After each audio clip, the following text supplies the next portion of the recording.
terrified. Paimon thought they'd take our Akasha terminals when they locked us up in here. Were they being careless?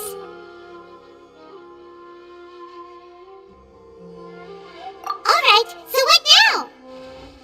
Sounds easy enough. We can finally talk with Nahida after all this time. Let's do it. There's a light flashing on your Akasha terminal. It's almost like... the faster it blinks, the better the signal!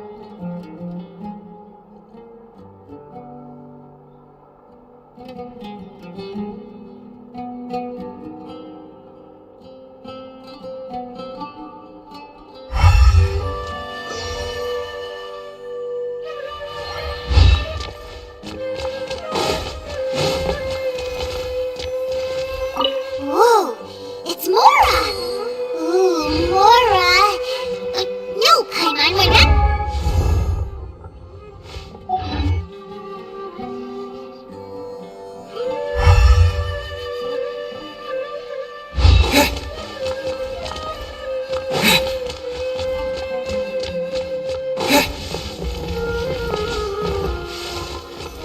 Here? No signal again! Is it getting jammed?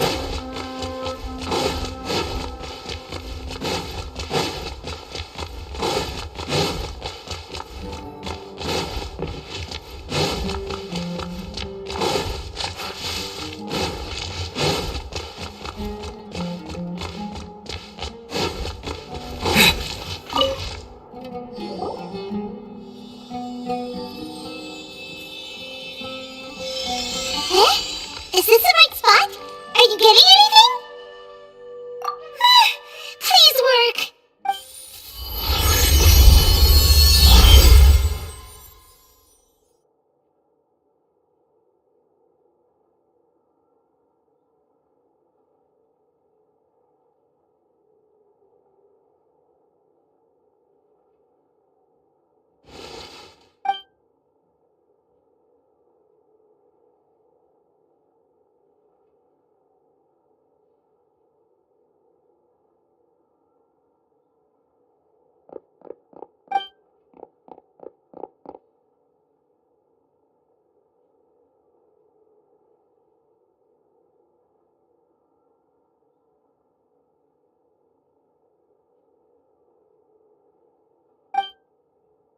Nahida!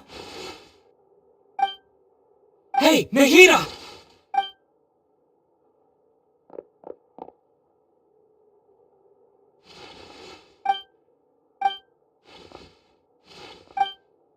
When did it first start? Oh, right. It started from the moment I was born. I wanted to become a worthy Archon. So I've kept listening, kept looking, so I can catch up to Green. But I'm stuck as Sage, and I'm forced... Nahida!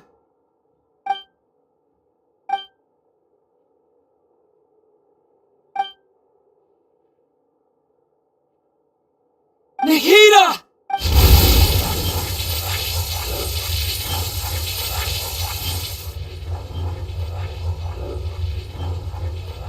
It's so quiet here. Now that I think of it, I don't think I should work. Should I have how do... It's so quiet here. Since you've known the... You're right.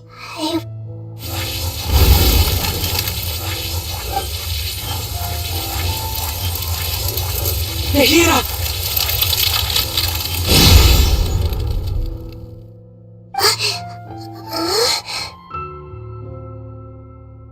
Nahida?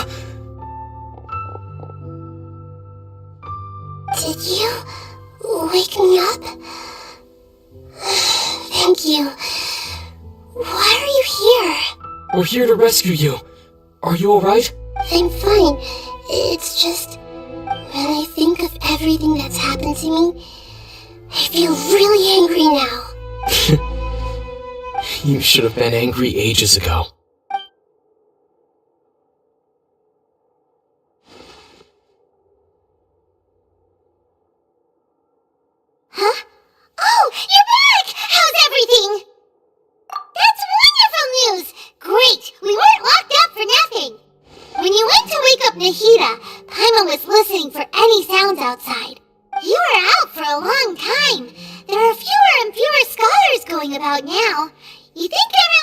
their new Garba a Day stuff? Yep, so that means our next act is Nilu's performance!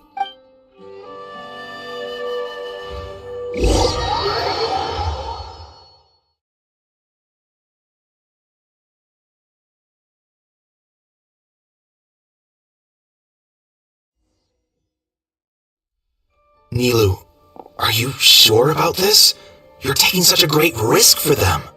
I'm sure, and I'm going. You know that I don't like to pass up any opportunity to dance, and this one is especially important. All right. You seem to have a lot of trust in them, so I won't say more on the subject. But if anything happens, the few of us here may not be able to help you. Don't worry. They've been through worse. Everything's going to be fine. All right. You know, if you really do get arrested, we'll do everything we can to get you back. Be careful, even if it's only for our sakes. Thanks, Mr. Zubair. You're so very kind.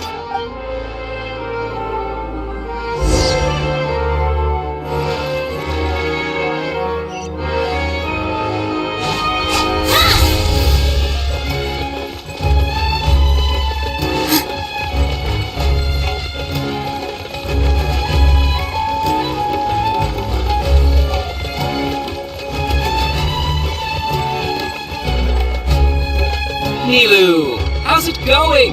Nervous? Definitely more than usual. But it's because I'm worried I won't dance well enough. It's okay. Just focus on your performance. We'll take care of everything else. You sure know how to talk. Taking all the credit, even though we came here together to help out. Well, thank you both. I'll have to treat you to a meal after all this ends. I really appreciate all of your help. Ooh, that sounds great. Huh. How can we say no to that? All right, let's get back to business. Nilu, we'll be here to keep people from going to the academia so they don't interrupt your performance. I was planning on telling them something like, the academia has been conducting a weird experiment, and some of their test subjects escaped. It's really dangerous there, so stay away. Oh, you couldn't think of anything better? Oh well, I guess it does sound like something the academia would do. I think it sounds great.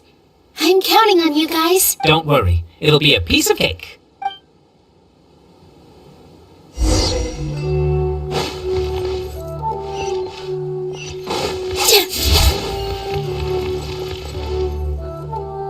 Hey, Nilu! Sorry, it's great to see you, but I'm really busy right now. Our Bait People Away with Yalta Candies plan is working beautifully. Do you want some candy? We have more than we can give out. Vihar, thank you so much for doing all of this. And even dressed up as the Knight of Flowers, no less. I'll pass on the candy, though. I cut back on sweets in the period leading up to a performance, and I'm about to start one. You have a point.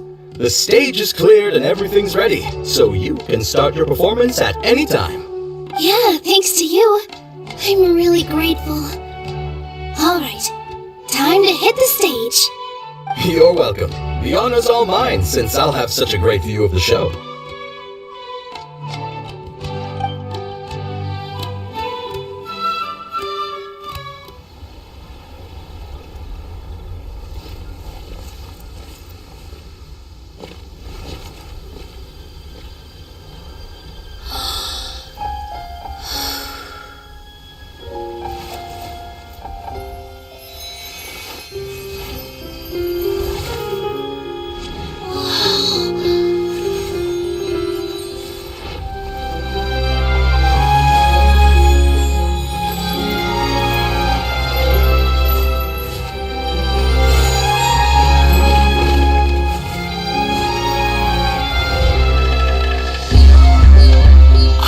Seen a performance like this. This is incredible. Yeah, but I heard that public performances like these have been banned. I can't believe she's doing this here.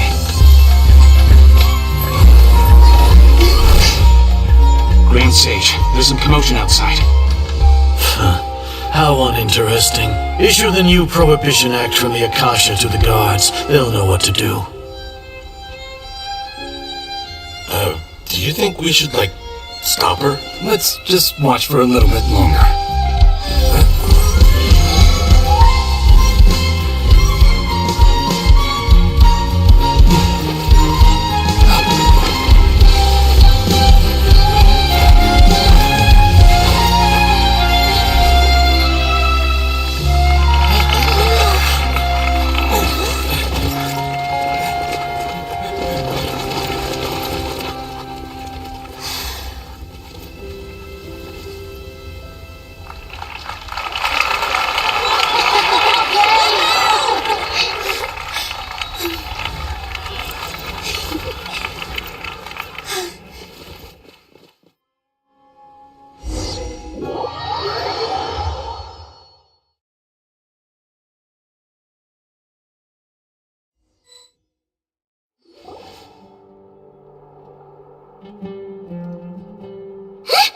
Did you hear that? It sounds like a lot of guards just ran by. Does this mean the plan has moved on to the next stage? Yep.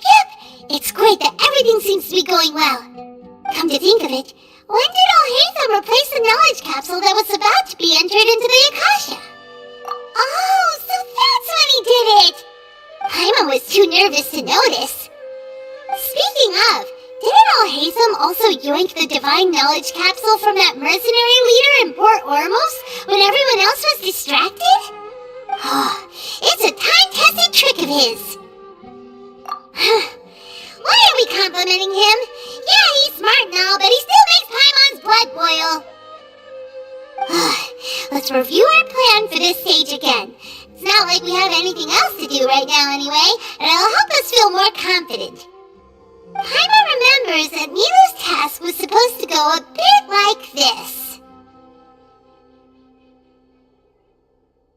Now that Lesser Lord Kusanali's consciousness has been forcefully sealed, with the Doctor's technological support, they think they have nothing to fear. How despicable of them to rely on such a person. But this is also our chance.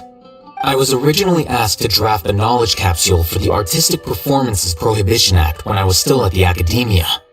It should be on the Grand Sage's desk right now, and will be entered into the Akasha during the next Nyagarbahad Day. Are they really going to stop all artistic performances? That's horrible! I'll make an identical knowledge capsule, but this time I'll smuggle some misleading information into it. We only need to find an opportunity to switch the capsules. Once it's been entered into the Akasha on Nyagarbahad Day, if someone were to be seen performing in public, the sages would definitely use that opportunity to announce the ban, and so the misleading information will be disseminated amongst the guards. Sure sounds complicated, but it seems like if everything goes well, we'll be able to get rid of all the guards in the Academia without any effort. That's pretty clever, getting right into their heads. I just have one question. Even if we manage to get the misleading info out to the guards, how can we be sure that they'll believe it? People who are used to relying on the Akasha become less inquisitive, and their ability to distinguish truth from misinformation is significantly reduced. Then it'll be time for me and my stowaway brothers to shine.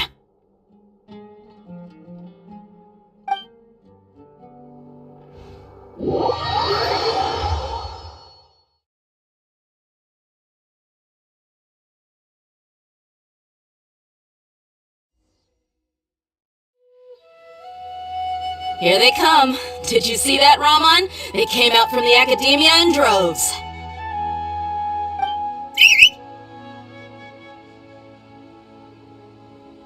After laying low in the city for so long, this is the moment we've been waiting for. My brothers have already sprung into action. We couldn't do anything to them inside their coop, but outside the Academia, this is our hunting ground. With a lioness like you, the prey sure won't be able to run far. We still need to eliminate the guards as soon as possible.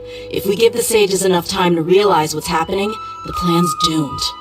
All they've done is to sit on their cushy salaries and twiddle their thumbs all day while we fought and struggled every day in the desert. The only advantage they might have is their numbers. Speaking of which, most of the guards who report directly to the Six Sages belong to the Corps of 30, but they have a completely different reputation. Following those blasted sages every whim, throwing away all the principles of being a mercenary. As someone in the same profession, I'm obligated to teach him a good lesson today. Indeed, the trap has been set. All we need to do is lead them there. All right, let's each take a road and herd those scattered guards back into one place. Make sure to attract their attention. Isak will be the key. You gave such an important task to that child. Will he be okay? It'll be fine. Isak was so determined to help, so let's put our faith in him. Besides, even if he's caught, the guards would be too scared to do anything to him. They've never seen Lesser Lord Kusanali in person, after all. You've got a point. Anyway, I think I see them coming. Let's head out. Good luck.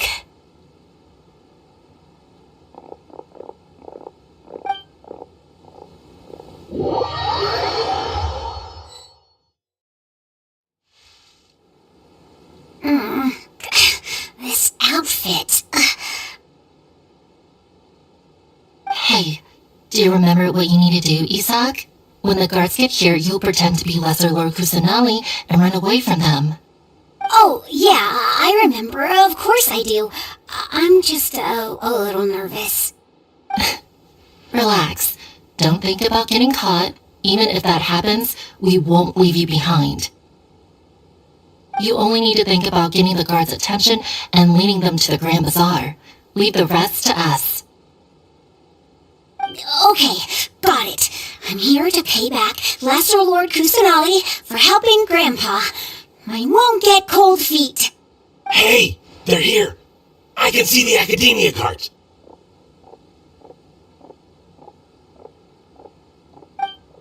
All right, it's time, Isak. Take a deep breath and go. You can do this.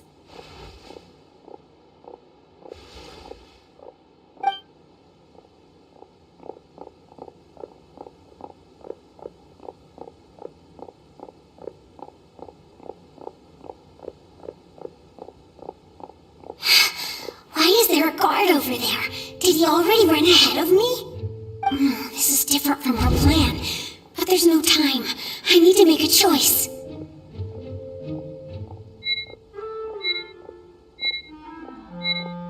Hey, stop! I saw you! Don't try to run!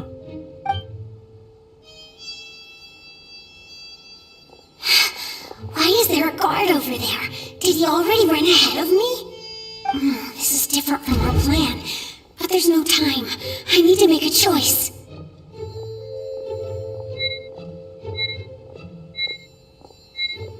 Hey, stop! I saw you! Don't try to run!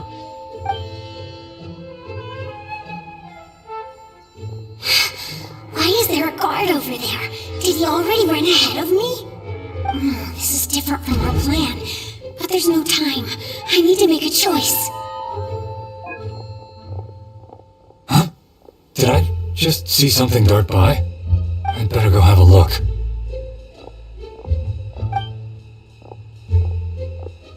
Were my eyes playing tricks on me? I should go check to see if someone's hiding over there.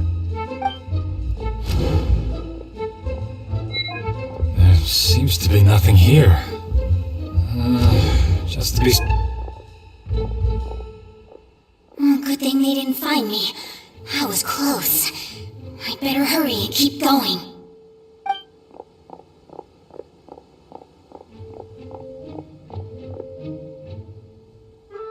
Hey! Lesser Lord Kusanali's over there! Stop! What? Lesser Lord Kusanali? How did I not see anything just now? Oh no, they found me. Where should I go?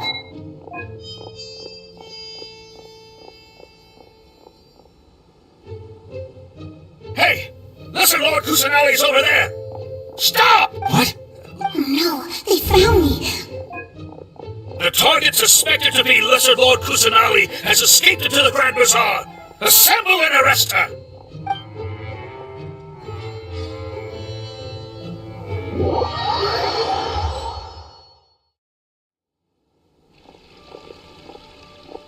Where did she go? How did she disappear? Did we lose her? Hurry up and find her! Hey, why is your team here? Didn't we say to split up our search? Hurry! This place is... Why are you all here? Yeah, isn't it one heck of a coincidence? Everybody's here. What on earth is going on? I suppose that's all of you? Who are you? Did you set us up? What are you planning? Phew, that was rough. I almost got caught. Little brat! So you're not actually Lesser Lord Kusanali. Who exactly are you all? Eremites from the desert? Just some colleagues. Think of this as a business competition, or a personal grudge. After stepping into our traps, stop thinking of yourselves as hunters. Behave like the prey you are.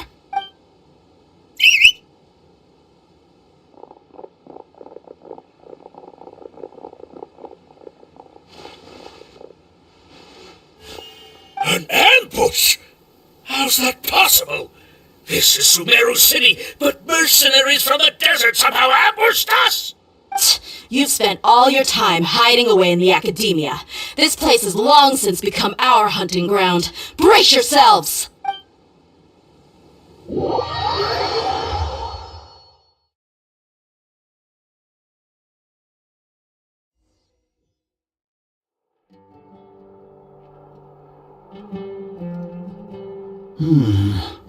This is odd. The academia has quieted down after the conclusion of the Niagarba Day ceremonies, but it's much quieter than usual. Where are the guards? Why have I not seen a single one? Guards? Guards! Grand Sage, how may I be of assistance? I called for the guards. Why did you come? My apologies, Grand Sage. Right now, all Academia guards have entered the city to perform the ordered arrest. I thought you knew. Arrest? Who is there to arrest? I have an ominous feeling. Arrest Lesser Lord Kusanali, right? Is that not what the order was? Lesser Lord Kusanali? You mean she has disappeared? Yes. I wouldn't dare make up something like that. Right now, everyone is in a panic, and many are saying that Lesser Lord Kusanali will take revenge on us. What happened? Just what is going on? Lesser Lord Kusanali somehow escaped. Was it Alhaitham and his party that freed her? That's impossible. The Academia is heavily guarded today, and any order to release Lesser Lord Kusanali would be strictly confidential. Besides, Alhaitham and the Traveler are already in our hands. What manner of trickery did they employ? How could Lesser Lord Kusanali disappear into thin air? Disappear? Wait. How was the arrest order distributed to the guards? It was issued by the Akasha earlier today. Only you have the authority to send messages like that, so I thought it was your order. Let me check.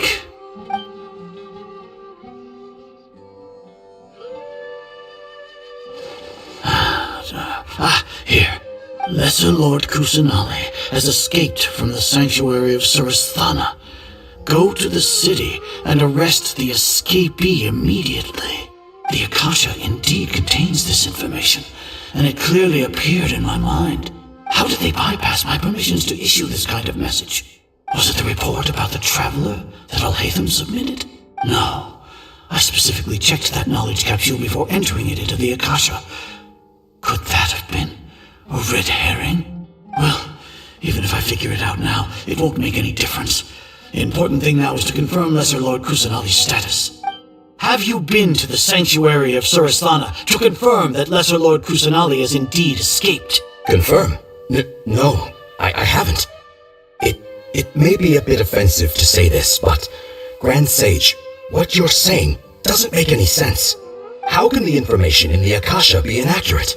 What the Akasha decrees is fact. That is common knowledge to all of us.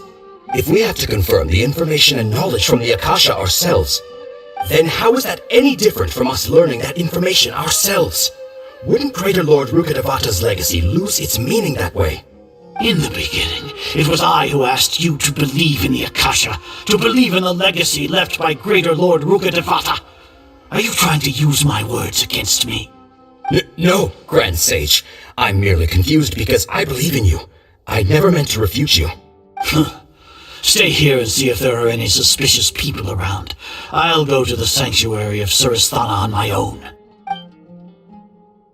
Yes, Grand Sage.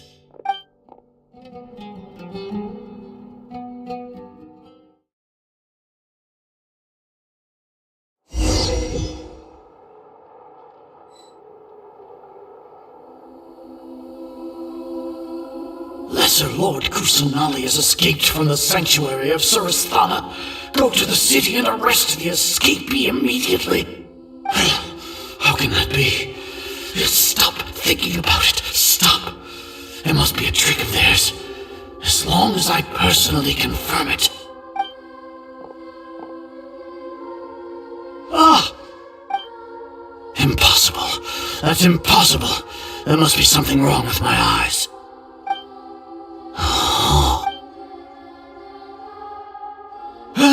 She really appeared again? What is the meaning of this? What a comical sight, Azar. Once the Akasha has put certain thoughts into your head, even the Grand Sage can no longer see what's right in front of him. You all can only see the world in your mind, the one you think you know. And precisely because of this, you disregarded Lesser Lord Kusanali's existence. She has been a wise and worthy Archon. Sino, have you been waiting for a chance like this? The Akasha predicted that you would return to the Academia to confront me, but I didn't expect it to turn out like this. I was careless. No, you were blinded. Your faults stem from your reliance on the Akasha. You're still the same as always. I truly did not expect a proud person like you to cooperate with Alhaitham and the Traveler. People change, Azar. Admit it. The Akasha can't predict my actions anymore. Then tell me, what have you found during your investigation? You want to buy time? This is the sanctuary of Suristhana. Under your own regulations, even Academia staff are forbidden to come here. No one will come to save you. As for the investigation, I've at least confirmed that you are guilty of insurgency against the Archon. A serious crime. So what? Did you do all of this so I would plead guilty in front of you, General Mahamatra? No. I want you to plead guilty in front of the Archon herself. You once said that I had no standing to judge you. So now, how about judgment in the name of a god?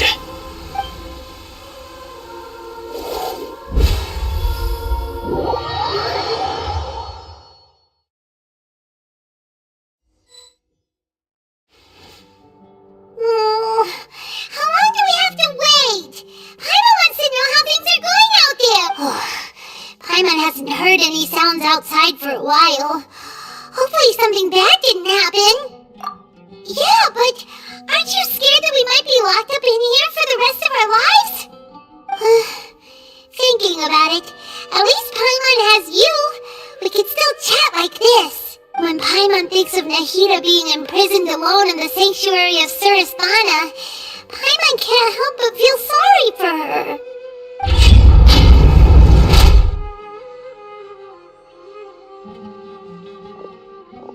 Here comes your savior.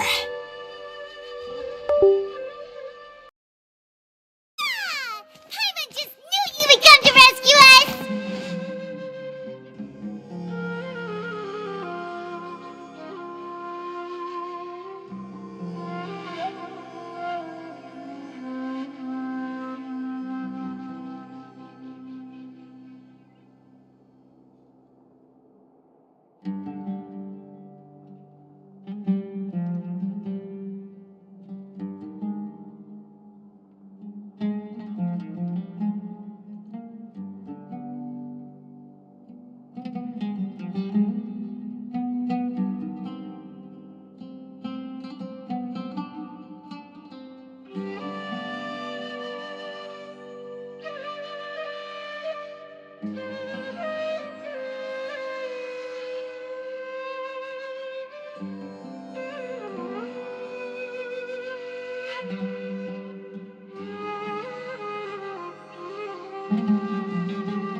You two really owe me some big thanks.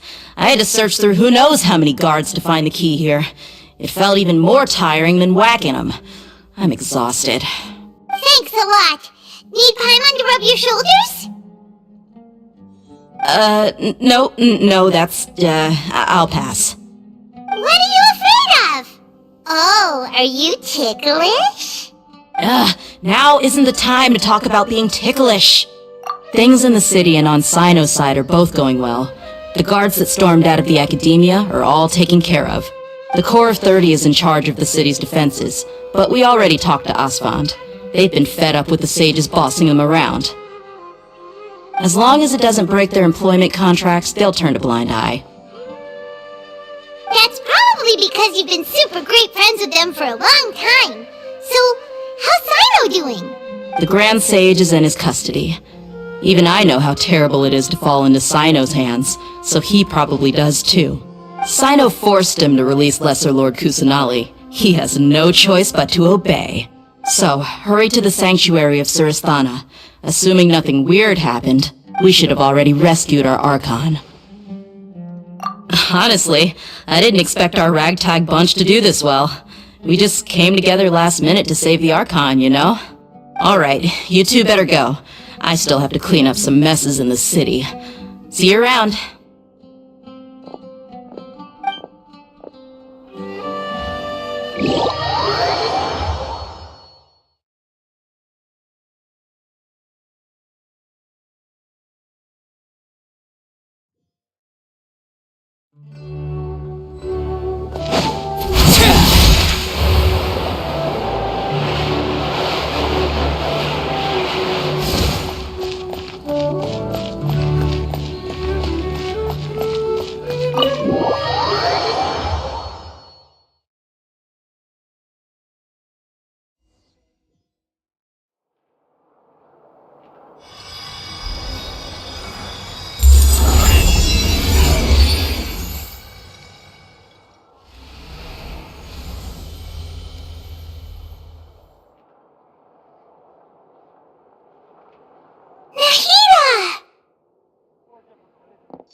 Should I say it's nice to meet you? This is the first time we've met in real life.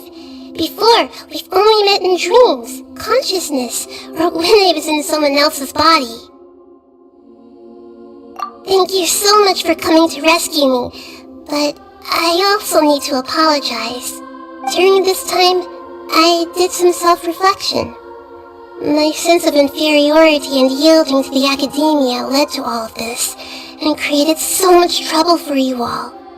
Exactly! We're here because you're a good Archon and one of our friends! Thanks, you two. Amazing. So this is how it feels to walk out of that cage with my own body. It's like I just had an endlessly long dream.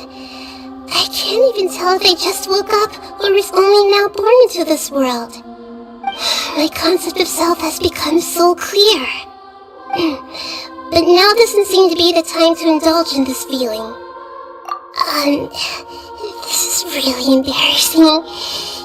You all just rescued an Archon, and now she needs your help to save her country, and even the entire world. It's okay. With you here, I'm sure that everything will work out. There's one more thing. What is it? For all the things the academia did to me, and for all the folly it committed in the name of wisdom, as their Archon, I will make them pay. Ah! Wow! That's the spirit! You're finally standing up for yourself and not letting people walk all over you! I understand now. To be a better Archon, I first need to better myself.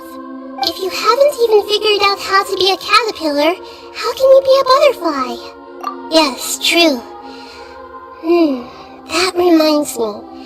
I wonder how far along the academia is with their god creation plan. We need to hurry and prevent the birth of that false god. I need to make some preparations. Since I'm now free, I can establish a direct link to the Akasha and control it. First things first, I need to remove the restrictions that the doctor put on me in the Akasha. After that, I'll make some adjustments and revoke the sage's permissions. The Akasha will then be like how it originally was, only operable by the Archon. After all, the Academia betrayed Greater Lord Rukkhadevata's trust. This might take some time. In the meantime, you should also work on your own preparations. If we don't stop the God creation plan in time, we'll be in for a tough fight.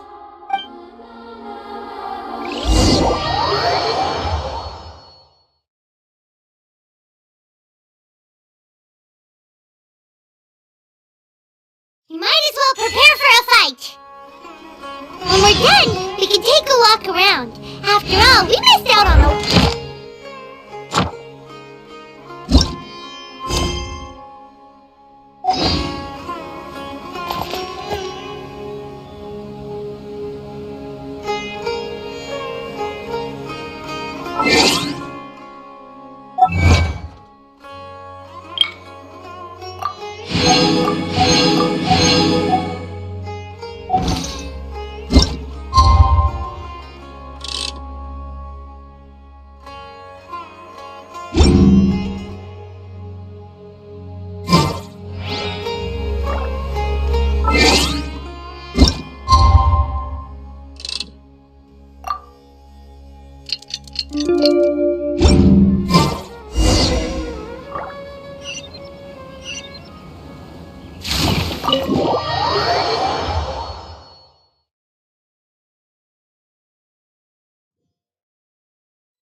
How's it going, Nahida? I'm done with the parts that needed my involvement to complete. Although it's my first time working with the Akasha like this, its internal structure and operation procedures are easy for me to understand. Greater Lord Rukkhadevata's design is truly brilliant. Oh, also, this is for you. Huh? What's this little floaty thingy? It's a small device I put together just now. You can think of it as an upgraded Akasha terminal.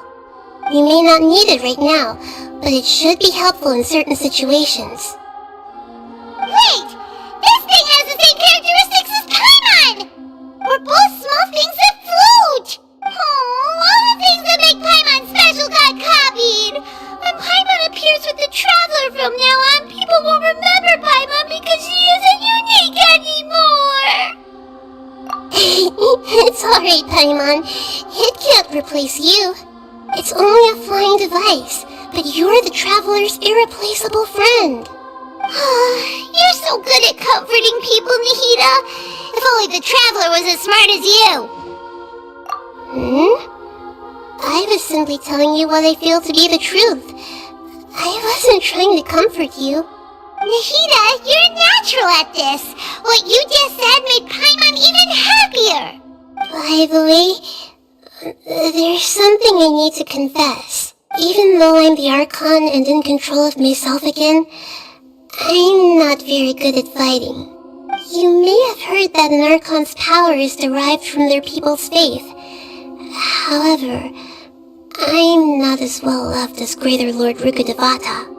If we get into a situation where combat is our only option, I'll have to count on you and I'll do my best to provide support. I'm glad I can rely on you. So the God of Wisdom isn't good at fighting? That actually sounds about right. I've located where the false god is. Time is of the essence, so let's get to it.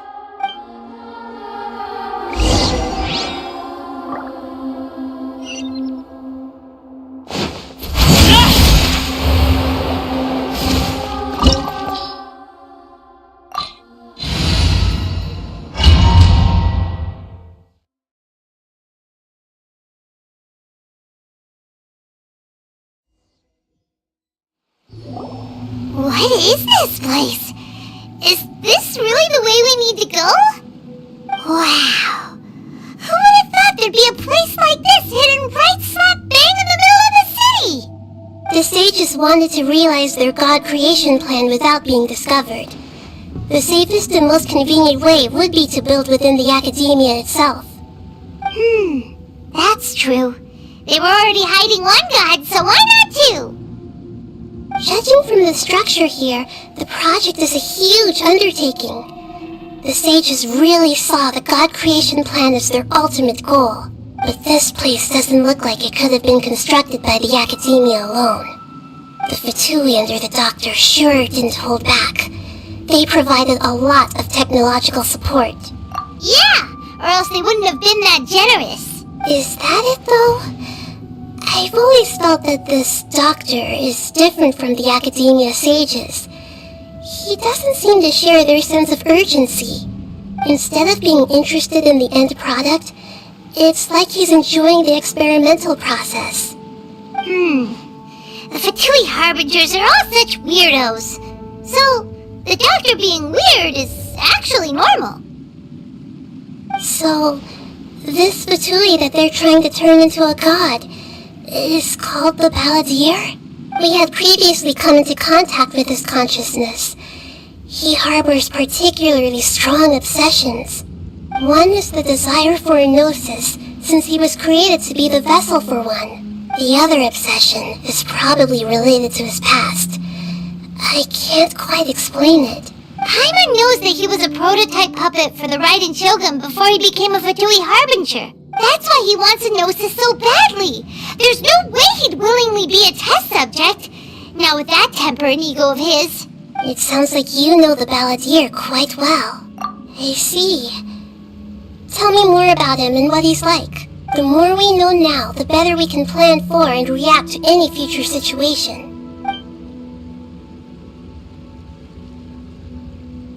Ah, I see. How fascinating. Alright, time to go. Let's get through here and meet him in person.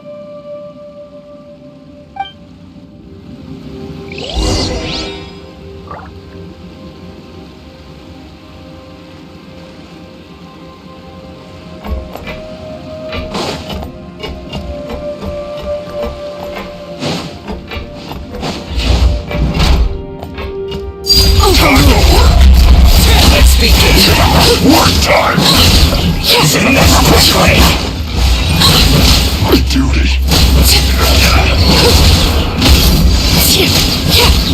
Are you in? This isn't good.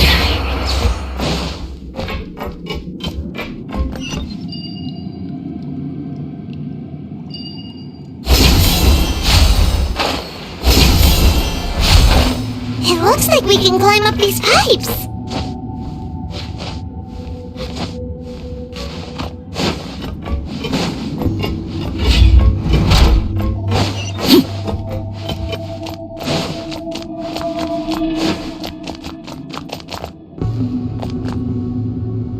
The pattern on the ground seems all messed up.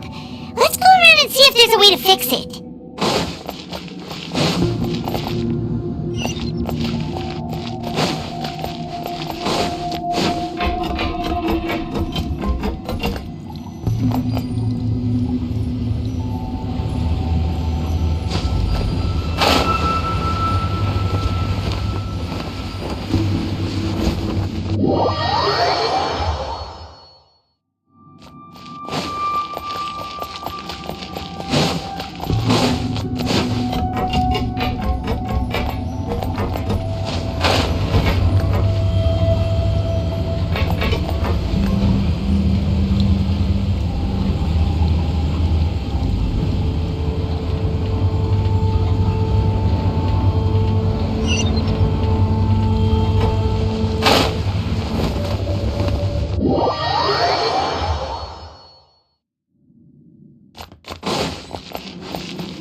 Transfixed! Let's begin!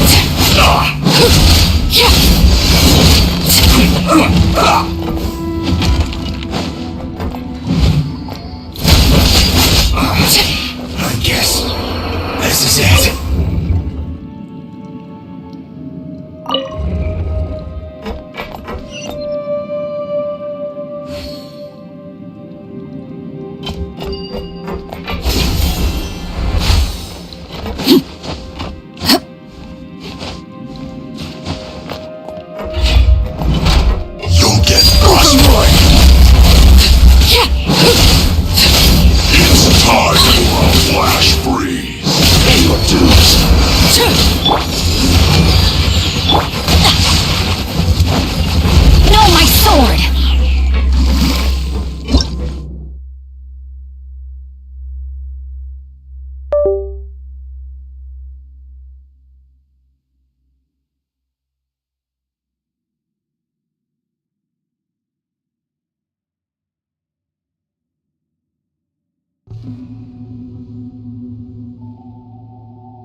Prepare yourself.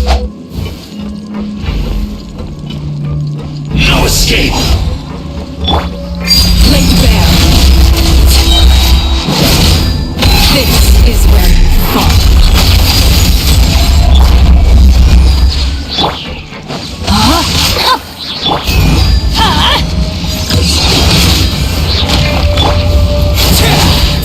Leaving so soon. Can't run from death.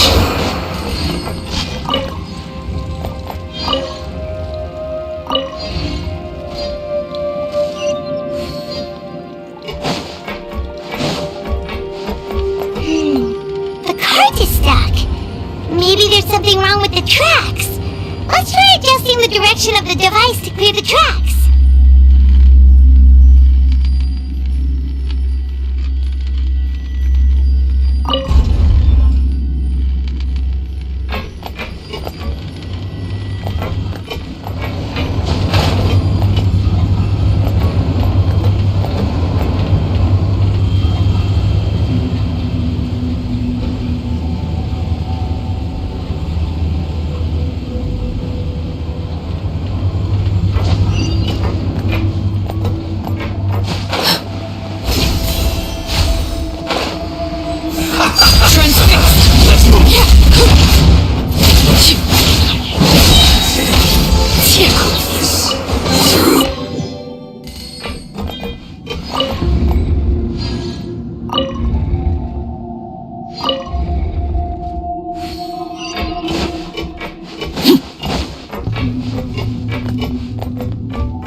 Witness my rise.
Looking at its operational status, we must prepare for the worst.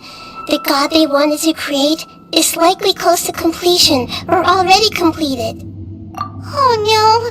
What should we do? Paimon can't imagine how hard it would be to fight against the Fatui Harbinger with a Gnosis! Are you nervous, Paimon? If you really want to know... Of course Paimon's nervous! Aren't you too, Nahida? Yes, I am. This is probably the first time I faced with a calamity of this degree since my birth. I feel not just nervous, but curious as well. Curious? Curious about what? Curious about our fate. To me, everything we perceive in this world, everything we learn, and everything that happens to us is considered knowledge. And if it's a form of knowledge, then it can be understood. However, only fate is about that which has yet to occur, so it has always drawn my curiosity. So to me, fate is the ultimate knowledge. That's also why I love observing humans and all the things that happen to them. It all brings me great satisfaction. And now, at long last, I'm not just an observer anymore. I will personally experience my own fate with you by my side. Isn't this such a wonderfully exciting thing? Ah, so that's what you mean. Paimon thinks she understands what you're feeling. Agreed. Okay, let's continue on. I can sense his aura from here.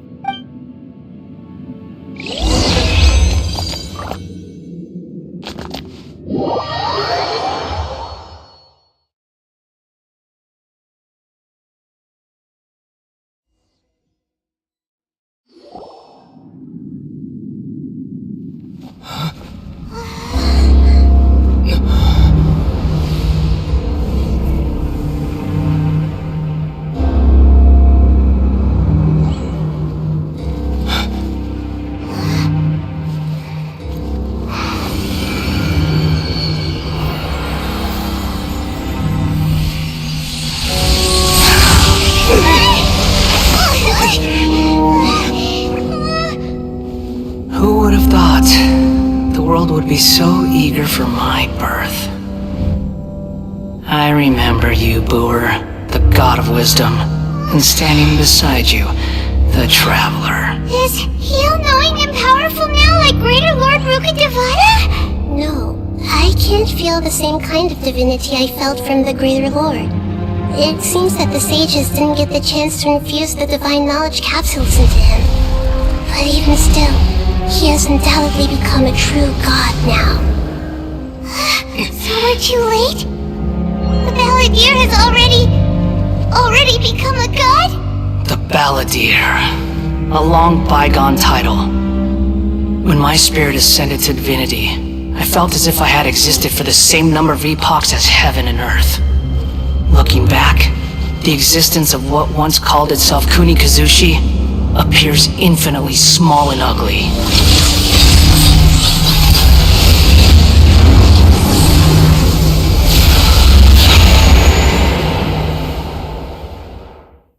This imposing aura, it really feels like the gods! A body that capitalizes on the Balladeer's original construction as a mechanical puppet, with the Gnosis serving as a constant power supply. How much effort and resources did the sages put into this? From a purely technological perspective, it's a commendable achievement indeed. It's no exaggeration to say, this is the culmination of human wisdom. You sure are something! Dishing out compliments at a time like this? But I don't think he's reached the spiritual height of a god. Strife is engraved upon every god and every gnosis brought forth into this world.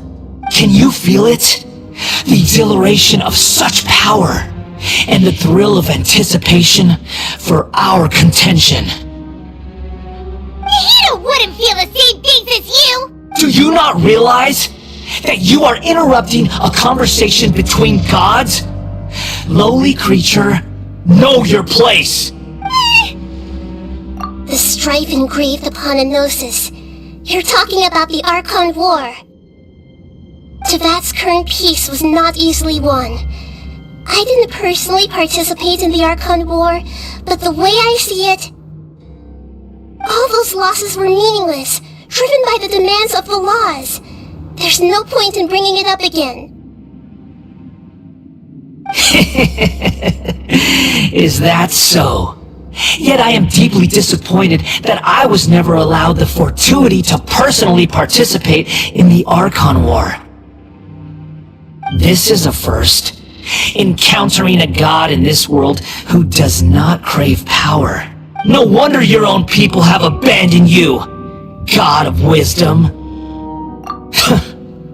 Your judgment is as your existence, unsubstantial. This is where everything ends, Booer, the god of wisdom. You should know that wisdom cannot solve every problem. Like now, where your only option is to face me in combat. Come! Let us reenact a scene of the Archon War. Come and inaugurate my birth as a god.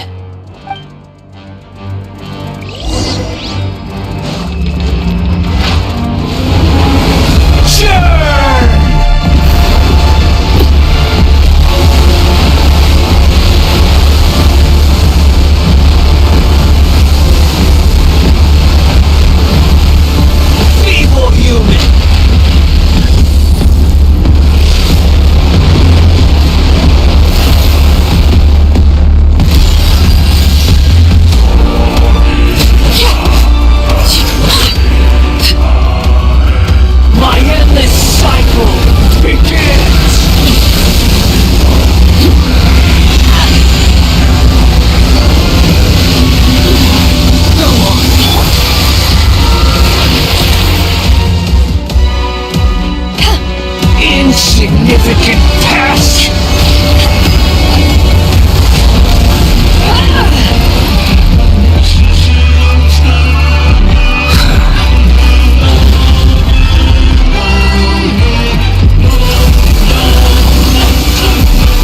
Perish!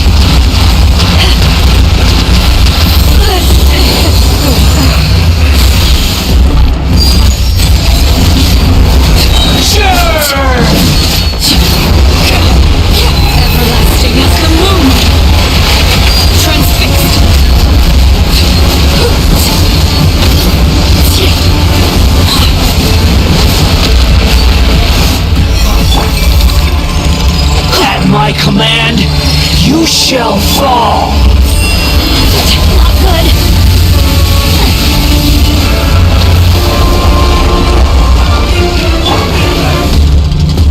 I'm going in! Before moving!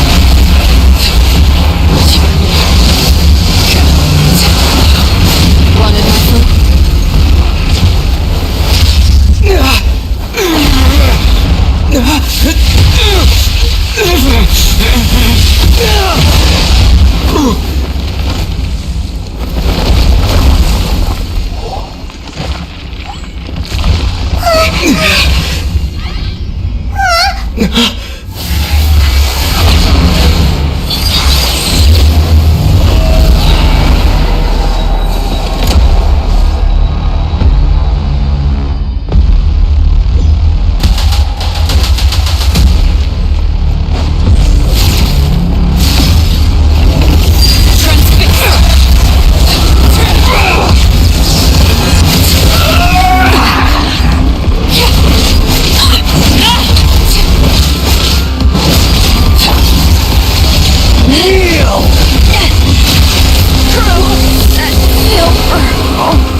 This is supposed to be a battle between gods, yet you choose to hide behind a mortal.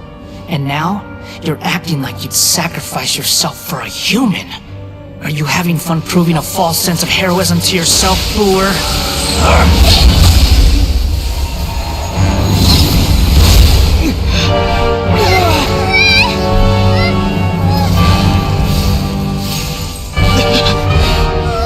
The data collection is almost complete.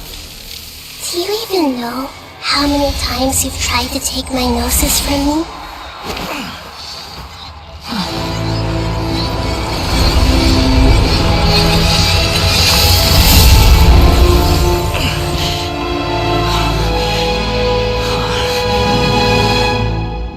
We just concluded the 168th loop. Did you know that in the effort to create you, the people of Sumeru were forced to live through the exact same number of Sub-Zerus festivals and Samsara cycles? The power of dreams. When did you use it on me?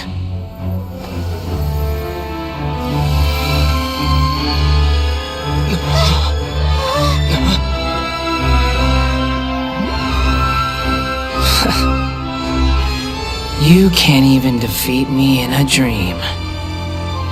What do you hope to achieve with this little trick?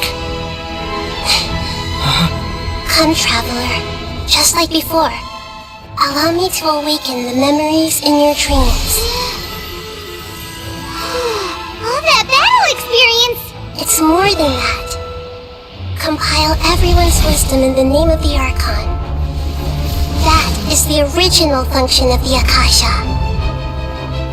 I've sent everything that happened just now to the people of Sumeru in the form of knowledge.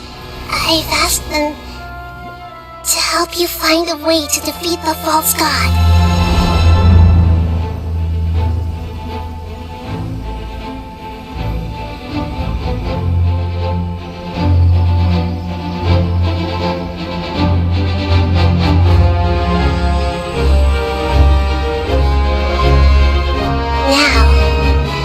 Sumeru's wisdom is at your disposal. Meaningless tricks won't save you.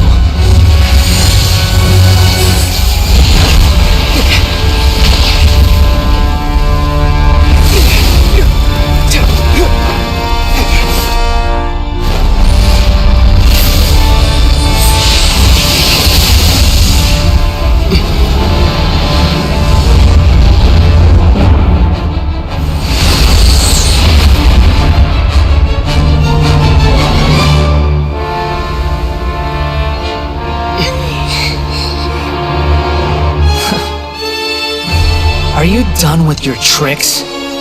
Can I finally take this as a real battle between gods?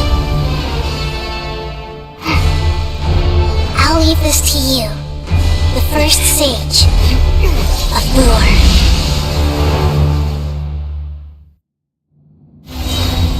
I am the all-knowing God!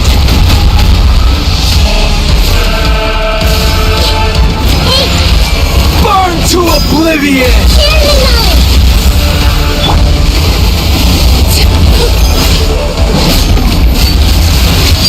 Kneel!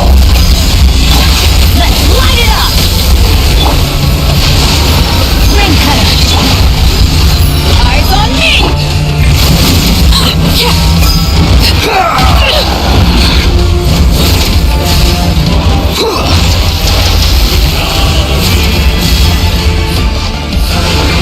Tremble! Commit it to memory!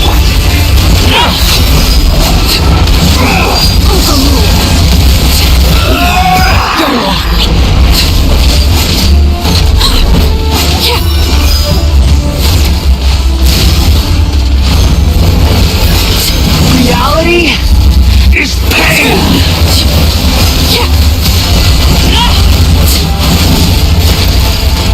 Transfixed! Good riddance, cruel world!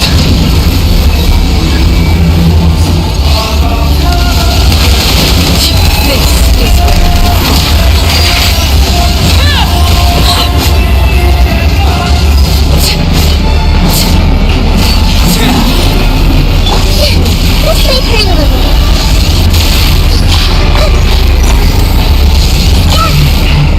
Everyone hold hands!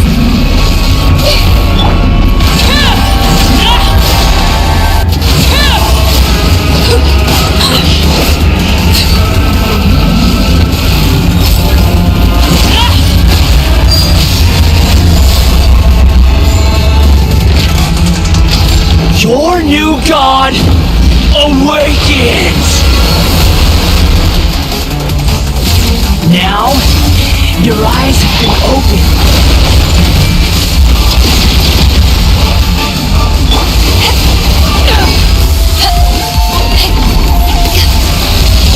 Kneel!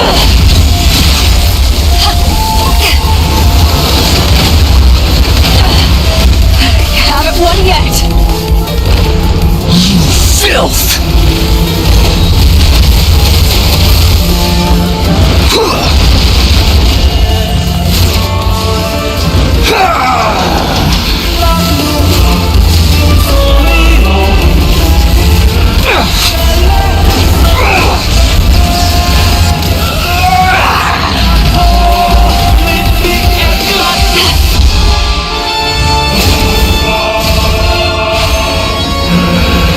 Reality is pain!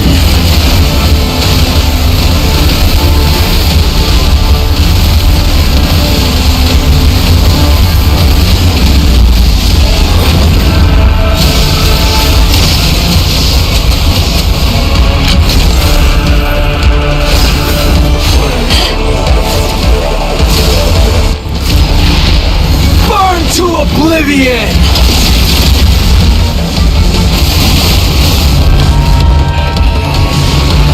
tremble!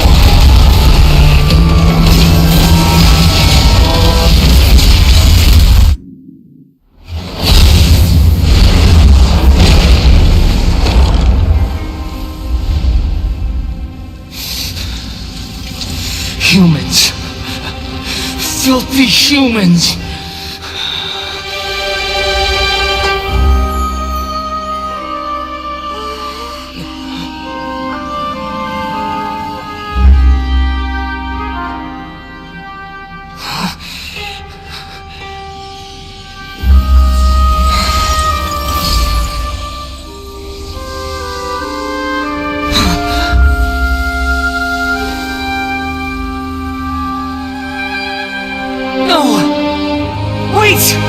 Please!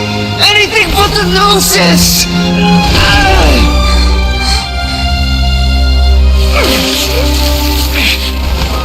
That's mine! Don't even try! I'll never go back!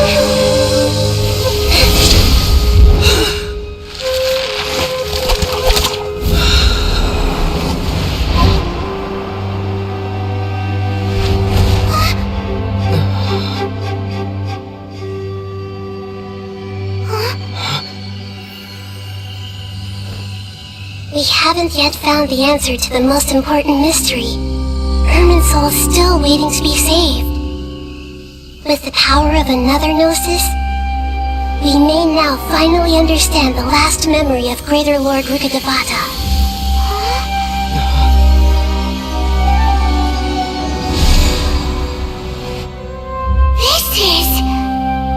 That's right.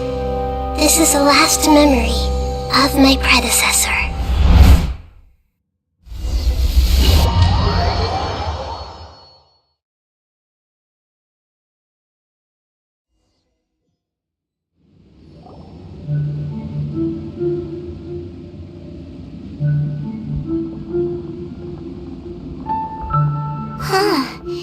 This sure seems very different from what Paimon imagined. Shouldn't Irminsul be in this realm of consciousness? Yes, that is our destination. But I didn't expect the remaining consciousness of Greater Lord Rukkhadevata to be as polluted as this. Forbidden knowledge? It seems you know about a concept that even I don't completely understand. Could you tell me what you know?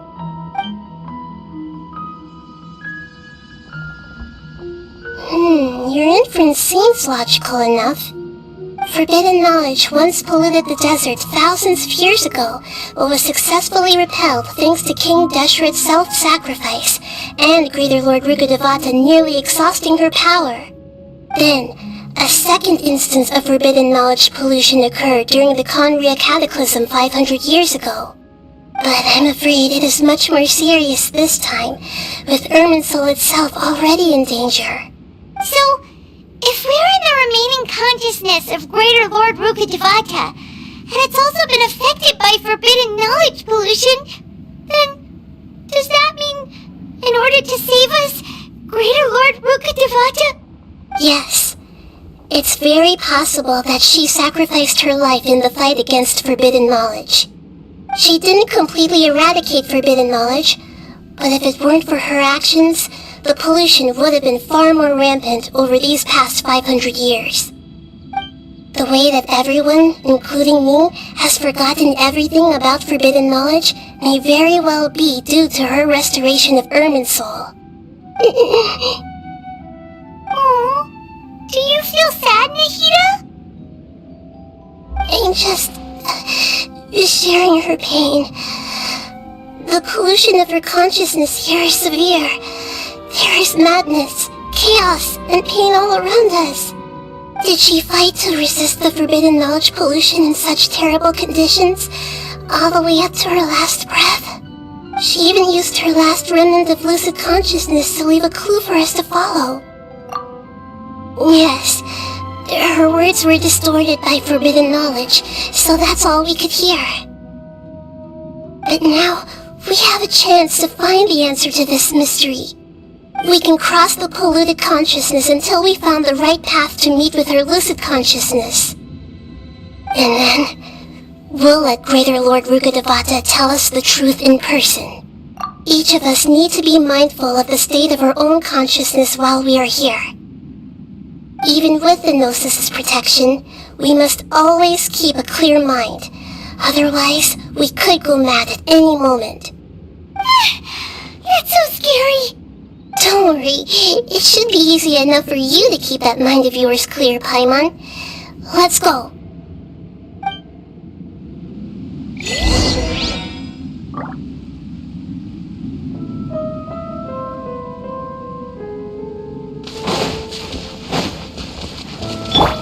Are we in the air?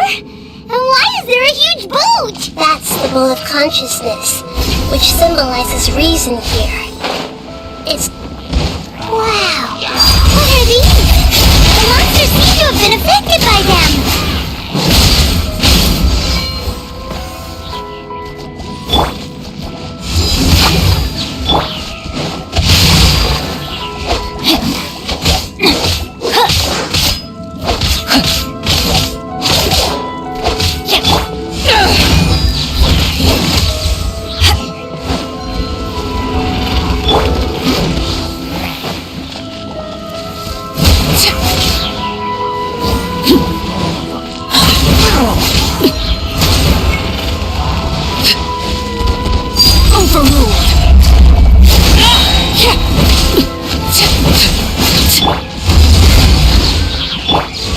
Outlines your fate.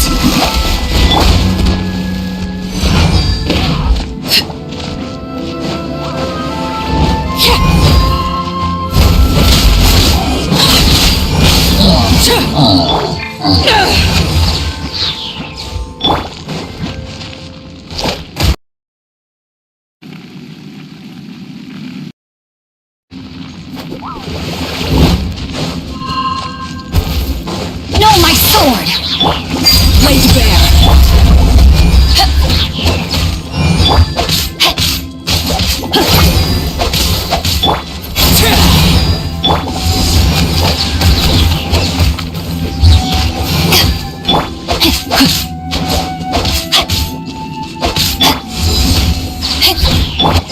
Rain outlines your fate!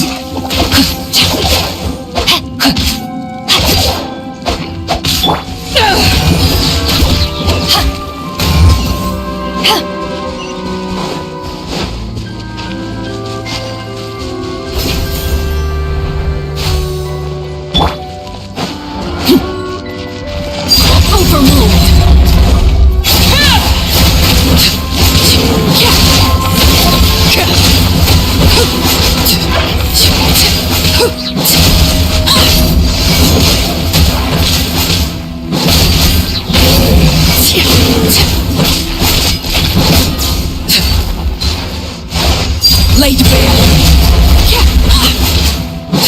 Look! Swirling sigils have appeared in the sky!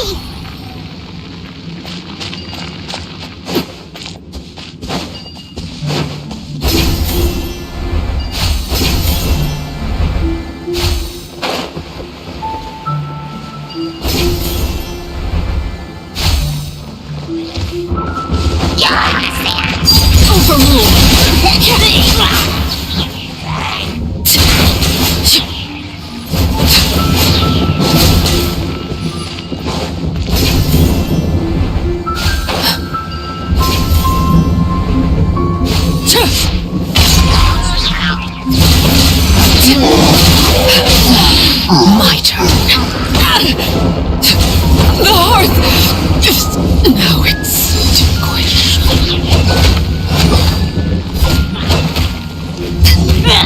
No, my sword!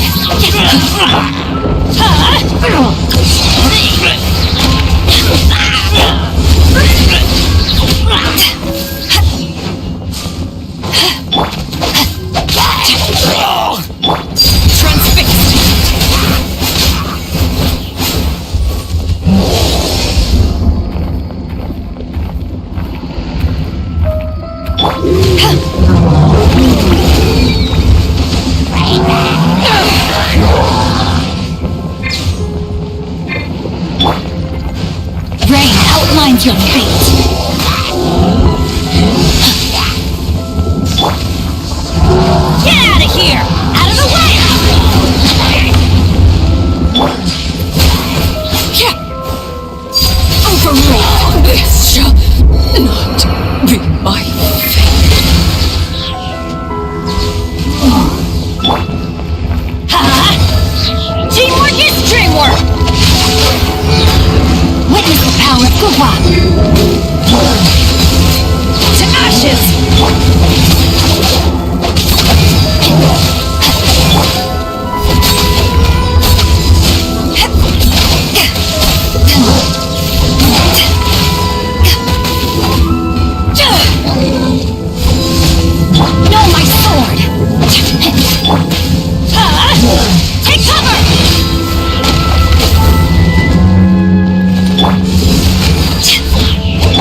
We changed direction.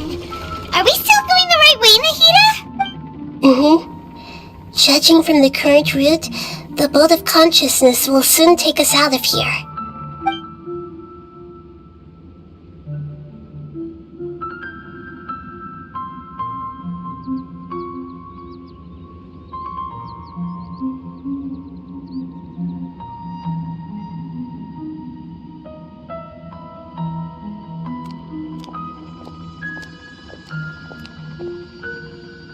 We'll be arriving at our destination soon.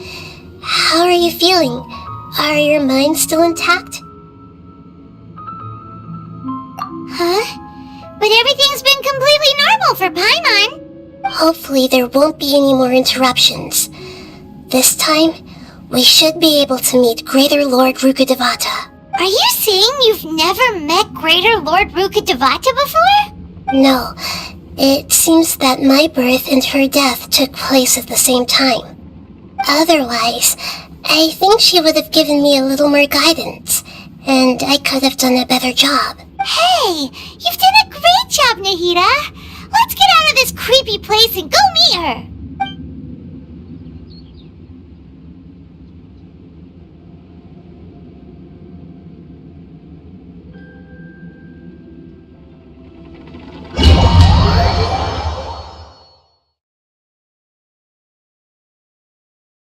So, is this the place you were talking about? The base of Irminsul?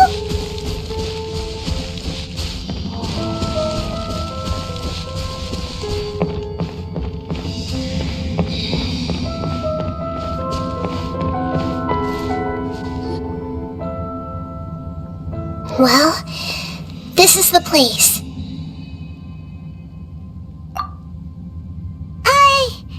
We're here to find Greater Lord Rukkhadevata, right? But the one standing over there is... Is that... me? She looks exactly like me. Are you Greater Lord Rukkhadevata? Yes, that's me. Are you surprised by my appearance? Irminsul and the surrounding lands have been reproduced here as they were years ago. But this is just a realm of consciousness. We are manifestations of the same nature. Hence why we would appear exactly the same. We're of the same nature? Why? Because you are me, and I am you. You are me in the new samsara. The new samsara? As Greater Lord Rukkhadevata, I'm the avatar of Irminsul. And you are the purest branch snapped from Irminsul. Imagine it this way. Even if a tree dies, its branches will eventually take root and grow, continuing the tree's life in another form. I'm merely the remaining consciousness of Greater Lord Rukkhadevata. The real me has presumably died a long time ago. Judging from your appearance, I've probably been dead for 500 years. But you're finally here. My new self in the samsara. If this is true, then am I going to be a great archon like you someday? Though we share the same nature, our fates are bound to be different. All things have their own fate. When a branch grows into a mature tree, it won't be the same as the original tree. That's why fate is the ultimate knowledge, isn't it? That's a great insight. Yes, very good. It's also precisely why you won't become like me. Really? But perhaps you may become an even greater Archon than I. I already see a determination in you that I didn't possess in my time, and the future that it leads you to will be yours alone, along with the blessings from your past experiences. Don't worry. The growth of wisdom is like that of a plant. You only need to wait quietly for the flower to bloom. Come to think of it, the sages never had the faintest inkling of the meaning of wisdom. Thank you. Nothing makes me happier than discovering that the Archon I always admired was in fact myself in another fate. It's so nice to speak with you, Greater Lord Rukkhadevata. I've always wanted to meet you. The feeling is mutual. From the moment I snapped the branch off Irminsul and created you, I've also looked forward to talking with you. Could you tell me why you wanted to create me? And what exactly happened when you died? Ah, I see. You're here seeking answers, right? Everything that day, even the sky itself, changed into a color like this. At that time, the 7 were all summoned to the nation of Conria. Except for me. I had a more important task to attend to. I had to protect Irminsul. The disaster occurred together with the pollution of forbidden knowledge. At that very moment, with my consciousness connected to Irminsul, I sensed something was wrong. The pain started to torment my mind. By the time I reached Irminsul, it was already displaying signs of corruption. Had I not repelled the pollution of forbidden knowledge with King Deshret thousands of years ago, I might have felt even more hopeless and lost. So what exactly is forbidden knowledge? It's a kind of knowledge that doesn't belong to this world, and a form of truth that can't be understood. It came from the very bottom of the abyss. Even I could never understand it. The world is constantly rejecting it, leading to all kinds of bad phenomena. If we allow forbidden knowledge to pollute Irminsul, I'm afraid the entirety of Teyvat could fall apart. So, there's knowledge that even the God of Wisdom can't understand? At that time, I knew I couldn't repel the forbidden knowledge with my strength alone, which is why I created a device that compiled human wisdom and named it the Akasha. It's truly the world's most amazing invention. Thank you. For a long time, I thought dreams were the fruit of human wisdom. Though it was selfish to do so, I borrowed people's dreams using the Akasha. Then I compiled their wisdom and all of my own power. Well, did it work? Thanks to the wisdom of the people of Sumeru, almost all the forbidden knowledge was cleared from Irminsul. But things didn't go as smoothly as I thought. I had a terrible headache, which gave me an uneasy feeling. And then I remembered that my consciousness was also connected with Irminsul. It brought me knowledge and wisdom, but vile corruption as well. From the very beginning, my existence had been polluted by the forbidden knowledge. Oh no! How could that happen? I've experienced that pain in your consciousness. It must have been a horrible experience. Yes, but my feelings weren't important. The important thing was that even if I died, my existence and everything related to me would continue to exist in Irminsul as memories and knowledge, meaning that the forbidden knowledge couldn't ever be permanently eradicated. And there's no way for me to eliminate myself. It would be a sort of paradox. So, I took the purest branch of Irminsul as my incarnation in the next samsara, and left a trail of clues, all in hopes that you would come here and remove me and my pollution from Irminsul forever. Wait, no, I can't. So you realize what that implies. You are very smart indeed. Irminsul has all the knowledge and memories of this world. And as you've realized just now, removing me from Irminsul means I essentially will never have existed in this world. But this is the only way to save Irminsul. People love you so much and they've missed you so much over the past 500 years. I'm exactly the same. So how can we just forget you like this? Is there really no other way? There must be something else I can do. You're the god of wisdom, Boer. You should know that there is no other way. But this is so cruel. I don't want to forget you. No need to feel so sad, Boer. As someone who delights in wisdom, you should feel joy at finally finding the answer. These are the words in their entirety, the answer you've been seeking all along. Let the world completely forget me.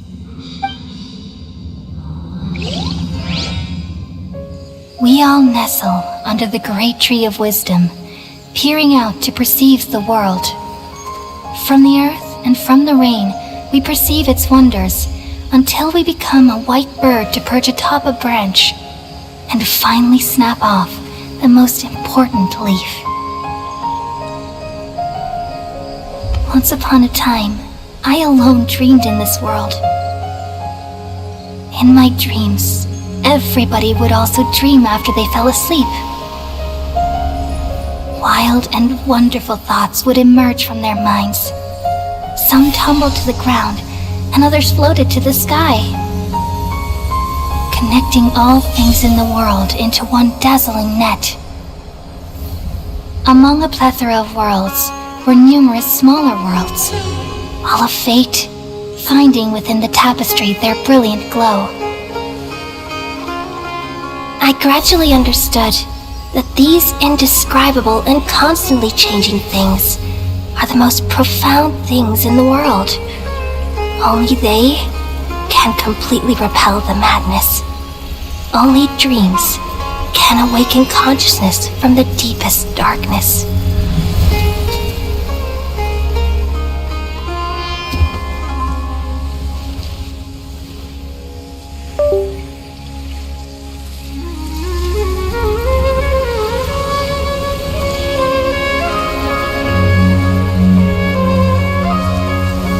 I'm the one who posed this question, yet also the one who sought a solution. Saving the world with the dreams of the people used to be my answer. And now, you've also found your own answer, and I shall return all the dreams to the people.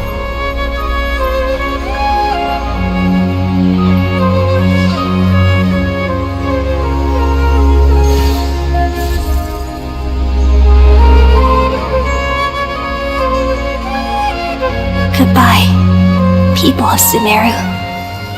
May you be blessed tonight with the sweetest of dreams.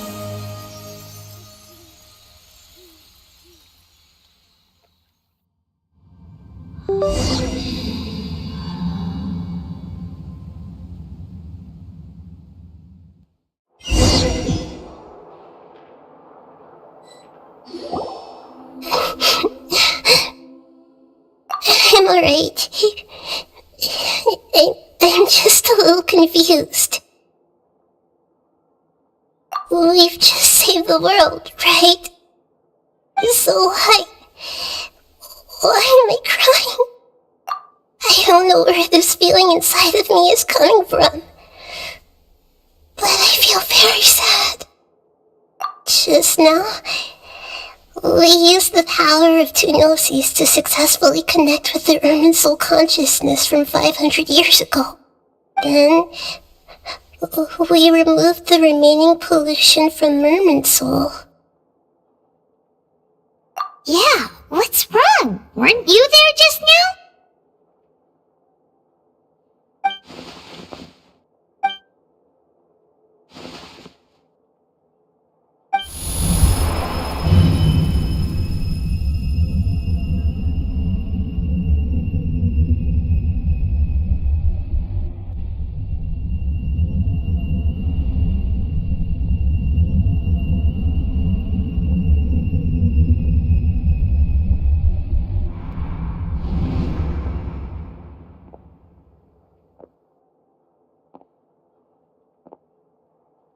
Huh? That sound. Traveler! Paimon! I've been waiting here far too long. But finally I have the chance to be alone with you. All the precious time I wasted has finally paid off. The doctor! What have you done? Just a type of sound wave that can quickly put defenseless people into a dream. As I expected, it doesn't have any effect on gods. This is the only thing of interest I found among the sage's research. I thought I'd take it for a little spin. Don't worry. I know you would never forgive me if I actually killed them. I'm here to negotiate with you. Naturally, I won't do anything dangerous that could potentially damage our relationship. Negotiate with me? I heard you had already left Sumeru. Why are you here again now? I left Sumeru, but I also stayed in Sumeru. Even the God of Wisdom is restricted by the habits of cognition. How disappointing. You mean there are many different versions of you in this world? An astute guess. Even the same individual will have different cognitions at different ages.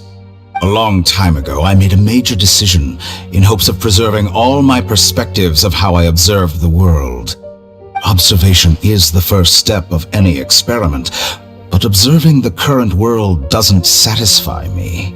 It lacks an important dimension, that of time. So I saved segments of all my ages and made them into independent individuals. That's all there is to it. Indulge me. How does the God of Wisdom find my method of seeking knowledge? It's an insult to the very concept of life. Life inherently has many rules and restrictions, each with its own significance and reason to exist. They can't be broken on a whim. Good. Amazing, even. Indeed, it's difficult for humans to make peace with themselves, not to mention oneself from a different period. Since you were in the academia, why wait until now to show up? You could very well have stopped us and helped that fake god. Simple. Let me ask you this. Would any staff member ever help the subject in the middle of an experiment? It was my experiment. So why should I interfere with the results? The academia saw the plan to create a god as their ultimate goal, yet you only saw it as an ordinary experiment. You really are crazy. If the experiment succeeded, you would have had a new god on your hands. How would you have faced your own god then? Would you still take the same stance? Would you still hold the same view of yourself? I'm first and foremost a scholar. These results should be left to the judgment of the hypothetical me confronted with that outcome. But you're right. And that's exactly why I'm disappointed with the conclusion of this experiment. As an individual, you don't have any sense of belonging. You seem to have even fewer convictions than a typical scholar. Oh no, I certainly have my own convictions. They just don't fit your standards, that's all. All right, that's enough conversation for today. The experiment is over, and it's time to tidy up the equipment and reclaim any useful materials. For example, the Gnosis. Lesser Lord Kusanali, you're an intelligent Archon. I'm sure you understand the disparity in our combat abilities at this time. Besides, you have no way to use that electro-gnosis in battle. Didn't you say you were here to negotiate with me? Somehow, it's starting to seem like you intend to take it by force now. I'm merely stating a fact. After all, I'm also a scholar. Naturally, I hope to show proper respect and dignity to the God of Wisdom. Your hypocrisy is built on absolute confidence. I understand your scheme, but... what if I were to destroy the Gnosis now and awaken the heavenly principles? Awaken the heavenly principles? Do you think that's really possible? The heavenly principles have been silent for many years, but the Gnosis are symbols of their control over Teyvat and all the laws. Will the destruction of a Gnosis attract the attention of the heavenly principles? And if so, how do the Fatui plan to deal with the consequences? Do you dare to gamble such a possibility with me? Gamble? How surprising. I thought you would show evidence or use rigorous reasoning to prove your point. The word gamble is the last thing I expected to hear from the God of Wisdom. But this is a clever move. You must have seen through me when I first captured your consciousness. As a scholar, I respect all possibilities. This has always been my principle and is an essential trait as an experimenter. Indeed, I can't ignore this possibility. So tell me then, what are your conditions? This foreign Gnosis will only lead to disaster if it stays in Sumeru. But this electro-Gnosis is the prize I obtained after defeating one of your fellow Harbingers. Now, as the one who initiated this cascade of events, shouldn't you pay the corresponding price? Price? Interesting. What price would you have me pay? How about erasing all your other segments? So this is how you wish to restrict me, the most threatening opponent of the Nation of Wisdom. What you request of me is like plucking out the eyes I have placed in the dimension of time. Segments are extraordinarily difficult to make. They require extremely rare resources and enormous amounts of time and effort, requiring me to destroy them all here and now. Bravo. A suitably wise decision on your part. Yes, how very interesting. Can I assume that you have long been wary of me? Among all the versions of me, this segment you see now is the most selfish. If it weren't me, your idea wouldn't have worked. What did you see when you were imprisoned? You were observing me, and that's how you know I've long grown tired of their doubts and endless arguments. Like you said, it's difficult to make peace with yourself. Being as smart as you are, have you managed to do that? I see. If you think all those versions of me are worth a gnosis, then deal. You sure didn't hesitate much. Is the relationship between all the versions of you really that bad? I don't think there's any need to dwell on that. The surplus versions of me can be exchanged for a gnosis. Do you think anyone can offer themselves at a higher price? Besides, with my abilities, it's only a matter of time until I find better perspectives. Perhaps it's best to say, you're just temporarily ahead. But what I'd like to know is, how can you be sure that I've really erased them? I can see your remaining honesty.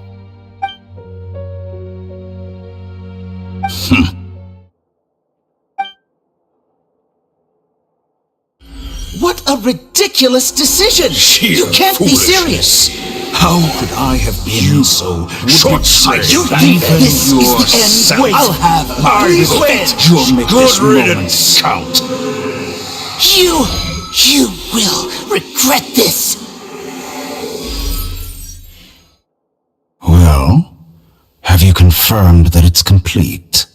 Here, take it. The future of Sumeru City will be in my hands alone. I will shut down the Akasha and let curiosity and the thirst for knowledge drive the realm of academics once again. There won't be any further gaps for you to exploit. It truly pains me that my academic achievements have never been appreciated in my homeland. Of course, I have no interest in being rejected by this city for a third time. Another chess piece. And where is your dendronosis? Don't be greedy, Harbinger of Snezhnaya. No, this is a different transaction. If you intend to turn off the Akasha anyway, then there's no further use for the Gnosis of Sumeru, is there? Besides, isn't it the Archon's duty to deliver what's desired of the Seeker?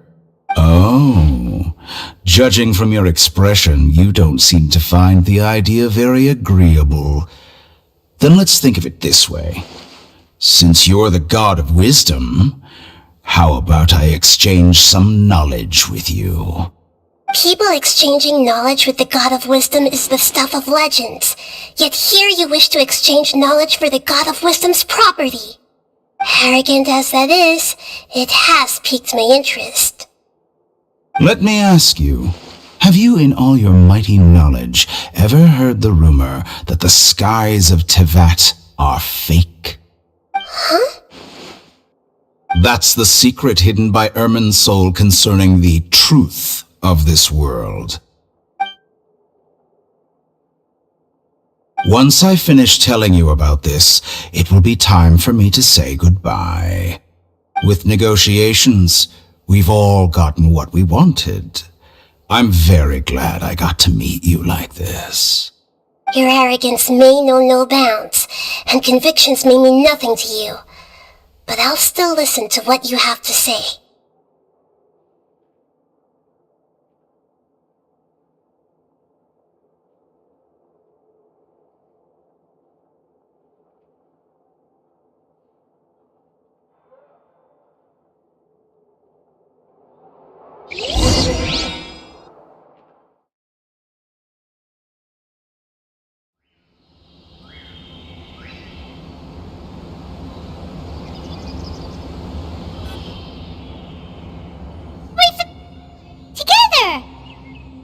Okay. Wake him up.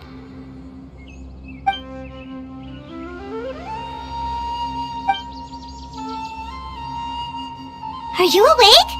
Kali says it's time for breakfast. Come on, get up! Good morning! How are you feeling today? Good to hear. It looks like we've recovered pretty well. Not even Tainari could stop us from going out now, right?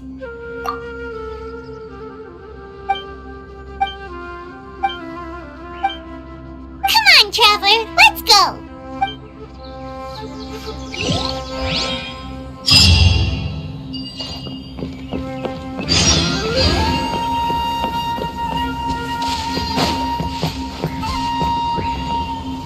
Good morning. Looks like you're awake. Yep. I prepared some breakfast today. Please have a taste. It's nice to have you here so we can eat something yummy.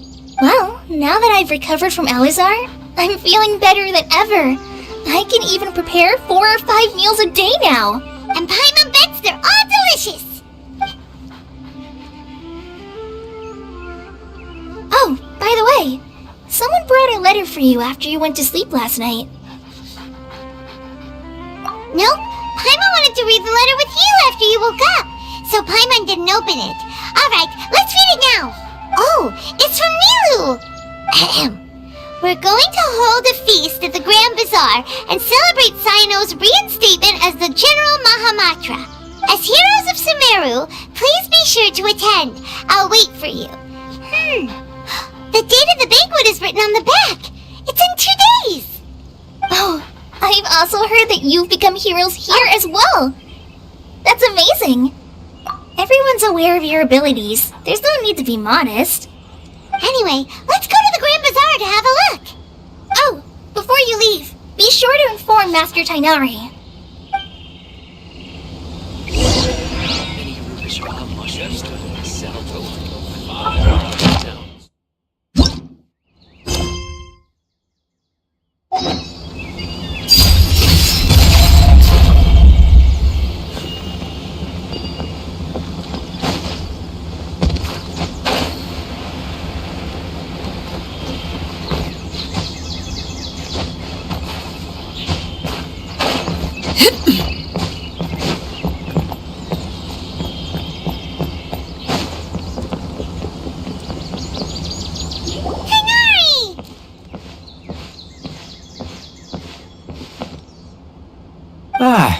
Good. We feel much better. How about... I'm recovering well. But from the looks of it, you... It's fine. I'm not that busy, really. The Elazar patients have recovered, as well as Hypatia. For now, I only need to tend to my Forest Watcher duties. It seems once Irminsul started getting better, everything else started to recover too! Yes, but there are still some residual effects. The withering is one example. Though it won't spread anymore, the existing zones won't just disappear. We forest rangers will still need to do the work.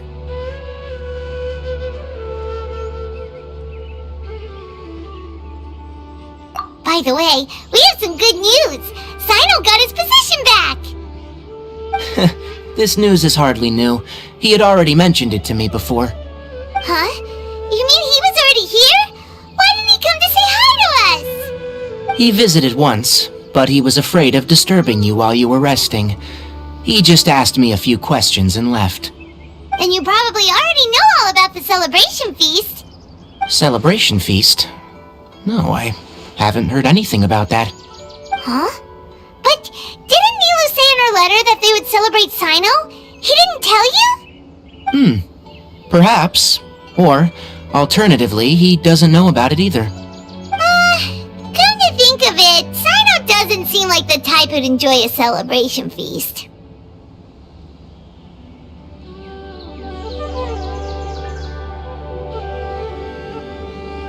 You and Kale are both Sino's close friends. Why don't you come to the feast with us? Kale has taken over some of my tasks these days. I don't think she'll have time for it, not to mention me. You see, some VIPs have come to the forest recently. Huh? VIPs? Very important Paimons? Well, technically speaking, they are former VIPs. The sages involved in recent incidents have begun their training in the Avidia Forest, and the people they had previously imprisoned have all been released. Huh? Yes, he's a little weak, but he isn't injured and his condition is stable. Lesser Lord Kusanali, in her boundless mercy, has decided to spare Azar and the other wrongdoers. Supposedly, they were ashamed of their shallow ideologies, and have decided to dedicate the rest of their lives to cultivating wisdom in the Avidia Forest. When they learned that Lesser Lord Kusanali had defeated the Balladeer and saved Irminsul, they were shocked at first, but also became happy, feeling that the sacred light guiding them on the path of discovering wisdom had begun to shine once again. As a result, work has increased for the forest rangers. That sounds really exhausting. There is nothing we can do, really. But that's another topic. Back to the matter at hand. Are you two planning to head out? Ah, right! We're here to request permission to head out. Would that be okay? You've recovered well. You may go. But be careful. Yay! Will do!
Well, there won't be any problems if the feast starts at that time. Everything has already been prepared. Mr. Zubair, I finished tallying things up here. Well, except for the guests. Is a simple reply really that much to ask of our guests? It's affecting our arrangements! Oh, it'll be fine. Besides, it never hurts to get things ready in advance. I was thinking the same thing. The feast will be held sooner or later, right? Hey, Nilu! Traveler, Paimon! We got your letter, so here we are! You're the best! The other guests haven't even replied yet. Huh? Are we the only ones that have arrived? Yeah, I had someone deliver letters to all of our guests. But maybe everyone is still busy with other things. Look, I get it. Sumeru is in an extremely important period of transition right now, but even if your friends are important figures, they shouldn't just ignore your request like this. Nilu is Sumeru's #1 celebrity after all. You have no idea how happy I am to talk to people with good taste! If you consider enjoying Nilu's dances having good taste, then almost everybody has good taste. Because Paimon thinks everybody will love her performance. That's right. We all think she's amazing too. Nilu is an absolute favorite among those of us who frequent the Grand Bazaar. For Outlanders, you have a great eye. Master Zubair, let's have a vote for the most outstanding audience members next time. I think these two may win. Nonsense! It is not for us to determine the value of an audience. But indeed, we could try giving gifts to people with particularly good taste. I heard there's a device in Fontaine called a camera that can record people's appearances as pictures. Such pictures would make superb gifts. Ooh, good idea. I wonder where we can find one. You guys are so funny. There's really no need for that. I'm satisfied just being able to perform here. There's always a lot going on at the Grand Bazaar. Yeah, and that's why I love it here. Traveler and Paimon, could you help letters were actually delivered? If for some reason they didn't receive the letters, then please tell everyone that there will be a feast here. Yeah, we can also check out how everything in Sumeru is going now.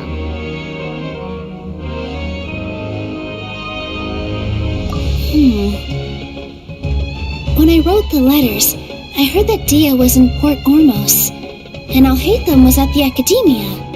As for Sino, we've only heard that he appears at the Academia from time to time. I'm not too sure about Rahman's whereabouts. My guess is that he's with Dia. As for Dunyarzad, I just hope she's feeling better. I sent her a letter, but I was afraid of disturbing her.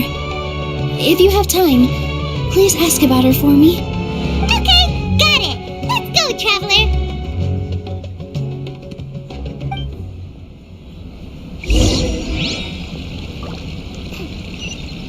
Dad, let me let you dance.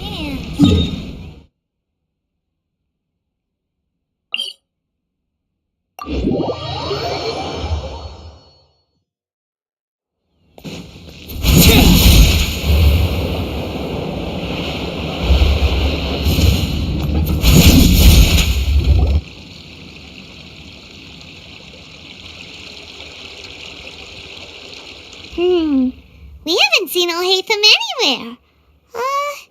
Let's ask that person over there.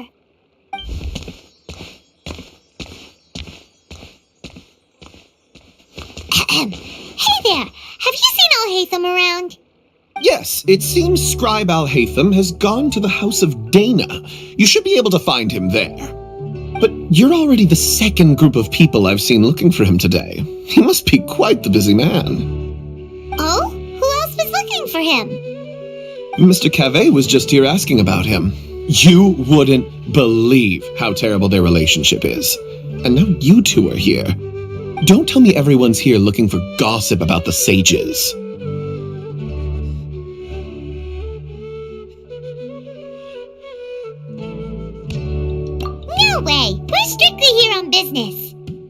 Ah, I see. Sorry, I thought maybe everyone's as interested in rumors about the sages as I am.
Should be around here somewhere, right?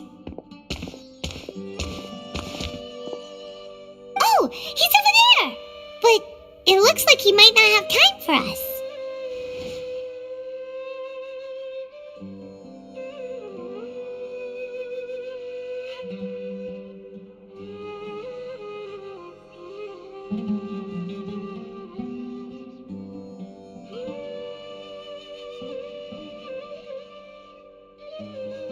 Just put down that worthless book and tell me what happened in the academia. This is not just some worthless book. Do you have any idea how difficult it is to find a physical book like this in Sumeru? It doesn't matter. It's probably just another thing that you used your authority to get your hands on anyway. Just put it aside. Listen, I came back today only to hear that the sages have disappeared. Oh, you sound surprised. I thought you would already know the inside story. Would I be here asking you if I knew? You're the scribe, not me. So just tell me what you know already.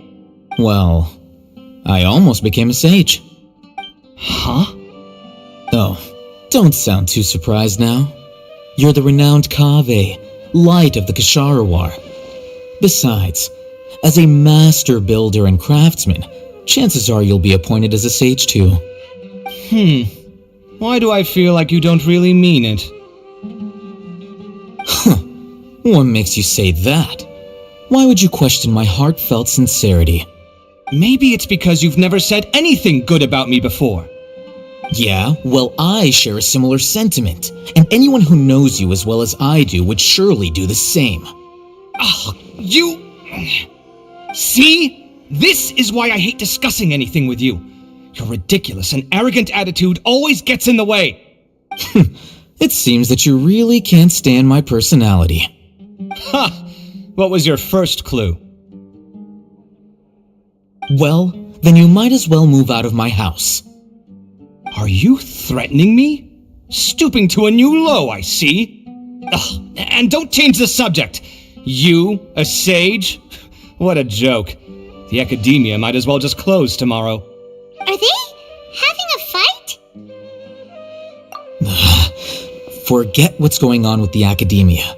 Haven't you been busy with your construction project? Tell me, when are you going to build yourself a mansion? Don't get me started. I get angry just thinking about it. So, what great building did our master architect work on this time? Like I need to tell you. Keep your nose out of my business. No, I think we deserve to know. Where were you when Sumeru needed you most? I was in the desert for a large project, but considering Haravatat's utter ignorance of architectural and aesthetic matters, you probably wouldn't understand. Which is truly unfortunate. I can only pity the man who doesn't understand the first thing about beauty and romance. Unlike a true... hold on, wait a second. What do you mean by when Sumeru needed me most? Well, while you were out fiddling around in the desert, many people came together to save Sumeru from a crisis. Ha! And you think I'd believe that? Look, all you really need to know is that Azar and all his accomplices have all been overthrown. Huh? What nonsense are you talking about? It's no skin off my nose if you don't believe me. It's not like my Darshan was the one trying to apply for funding from the Grand Sage. Yours, though, on the other hand... You know what? I'll ask around. I'm sure someone knows what's going on here. You're dead if I find out you're lying to me.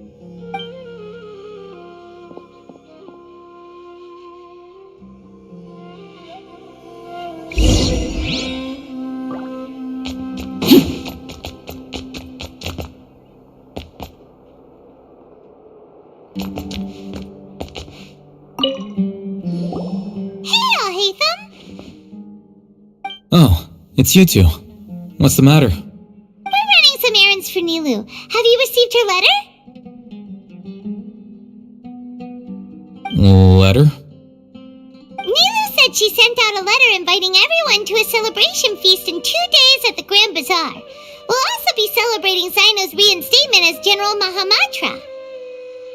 If she addressed the letter to Al Haytham of the Academia, then the letter should have gone to my office. I've been busy these days, so I haven't had time to check for any new mail at my office. I only now have some free time to attend to personal matters. Have you always been so busy with your work? Of course not. I'm only busy these days because several sages have been dismissed recently and the whole academia was practically turned upside down. Kainari told us they all went to train in the Avidia Forest. Apparently they will spend the rest of their lives there. That is already the best possible ending for the likes of them. 4 of the 6 great sages were possessed by their desire for power and attempted to create a new god. In order to pull it off, they even imprisoned the other 2 rational sages. To imagine such things could take place in the academia. I don't know where to begin. Yeah, you're right. Feels kinda strange to hear them called that after all this time. But then again, the 6 great schools sounded pretty impressive too. Yes, at least that's how they're supposed to sound. It's said that when the academia was first founded, the Dendro Archon herself established the 6 great schools, each representing one of the 6 different types of wisdom. Numerous Darshans have sprung up and faded. Only the 6 Darshans attaching themselves to the 6 great schools have stood the test of time and obtained permanent seats in the academia. Now, the 6 Darshans are nearly synonymous with the 6 great schools, and the leaders selected for the schools are the 6 great sages. Among the 6 great sages, there is one central leader, the Grand Sage. Unfortunately, only the sages from Vahumana and Amorta remain now. They were imprisoned for opposing Azar, and were only rescued after Azar's downfall. So who's managing things in the other 4 schools now? Do they need to find someone new? Yes. Normally, new sages are selected based on a strict set of criteria. Oh, didn't you just say something about becoming a sage? If they pick you, then we'd have a huge connection in Sumeru. Yes, about that. You didn't let me finish my sentence. The person in charge of personnel affairs nominated me to be the Grand Sage in place of Azar and help Lesser Lord Kusanali manage the academia. But I refused. Huh? But why? Can't you be a little more ambitious? I'm not even interested in being one of the 6 great sages. Like I said before, I don't like being a leader. Oh, all right. So are you busy these days trying to find others to take the job? That's not my job either. I'm only responsible for handling important affairs within the academia before the new sages take office. And the first thing I'll do is reject Kasharawar's application for funding. By the way, who was that other person just now? Is he your friend? Do we look like friends? Paimon doesn't know. That's why Paimon's asking. His name is Kaveh, my roommate. You could say he's the representative for Ksharawar scholars. Which is exactly why he always has so many problems. So everything that's happened recently must be a huge change for the people of Sumeru. Such is the work of the Academia Scribe. Well, anyway, no matter how busy you are, since you are our planner, remember to attend the celebration feast in 2 days. Alright, I'll see you there.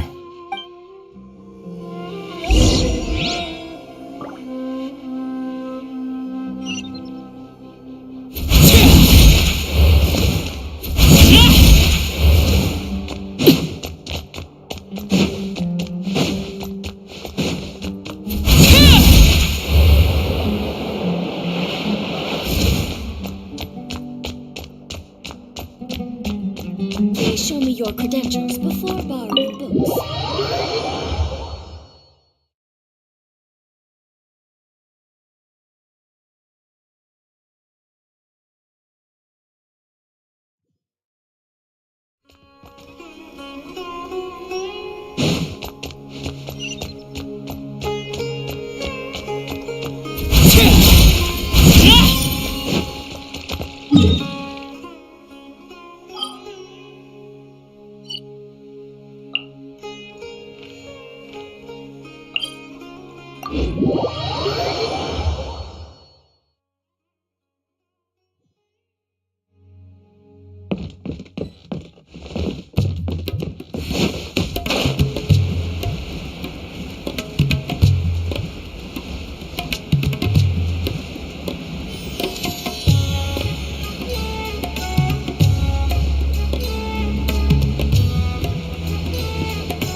This is Port Ormos. Now where could you... Is that Paimon I hear? Huh? Oh, it's been a while. How are you doing? Dunyarzad! It's been so long since we've seen you! I'm doing well. I can go as far as saying I have never been happier in my entire life. I don't know if you've heard, but Elazar has completely disappeared, and all the patients have recovered. You kidding? Knowing them and the connections they've got, I'm sure they've heard about it. Yeah!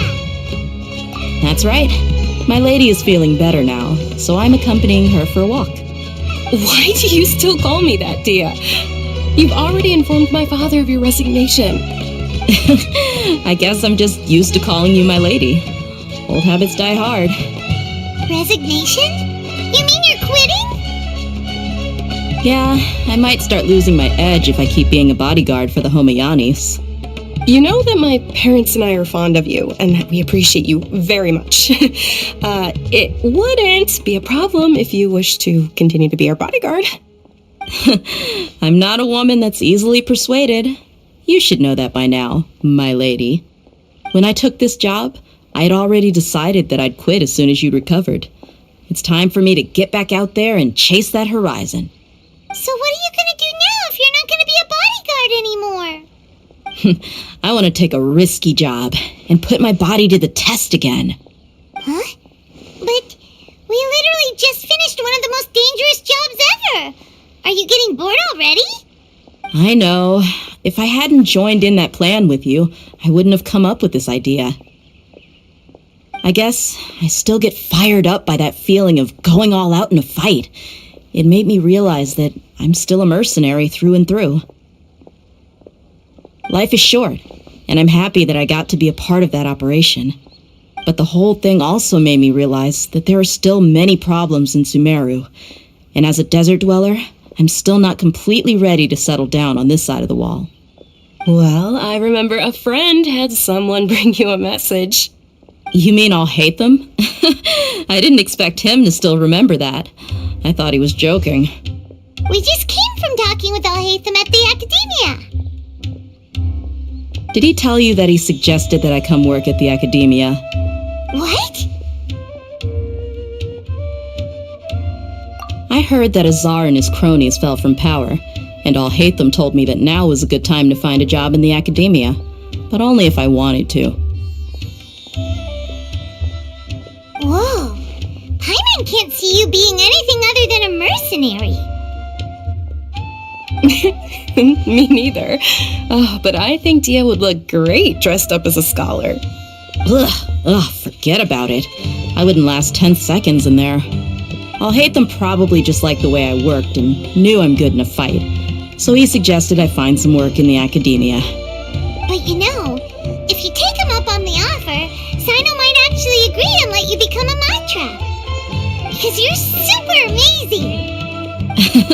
The Matra have all the talent they need as long as they have Sino. I prefer to be free to live however I choose. In fact, I chose this job from the very start because I knew it'd be right up my alley. Even if being a mercenary means facing all kinds of danger. A lion has to return to the wild sooner or later. If anything, being your bodyguard has been unfamiliar territory for me. I don't want to see you go, but I'll respect your decision. I'm glad to hear you say that. Come on, no need for the sad face. It's not like we'll never meet again.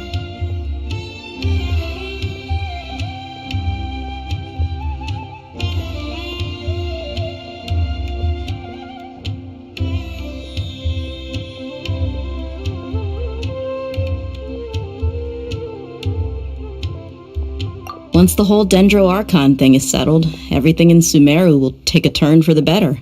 That makes me happy too. But a peaceful society will probably mean less demand for mercenaries like me.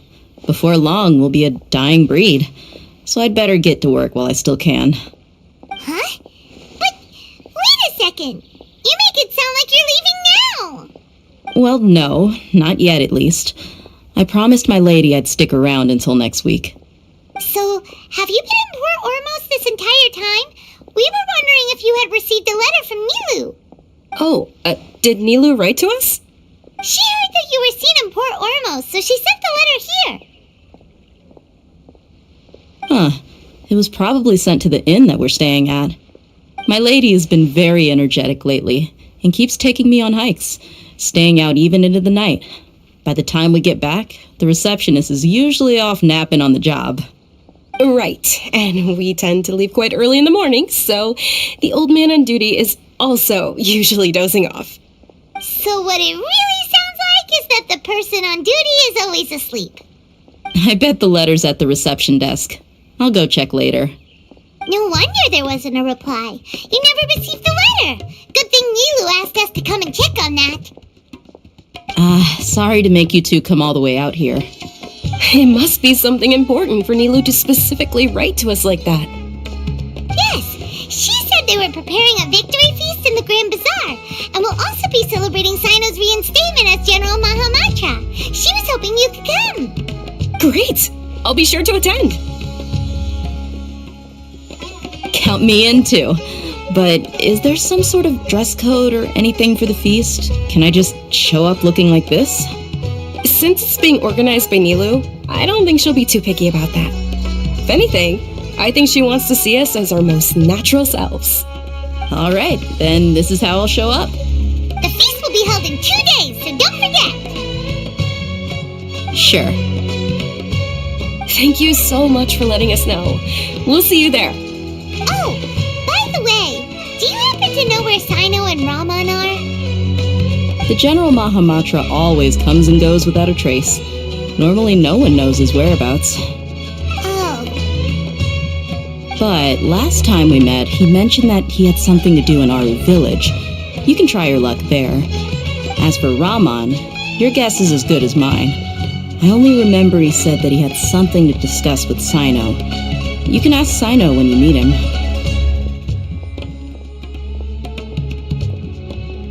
Don't mention it. You'd better get going.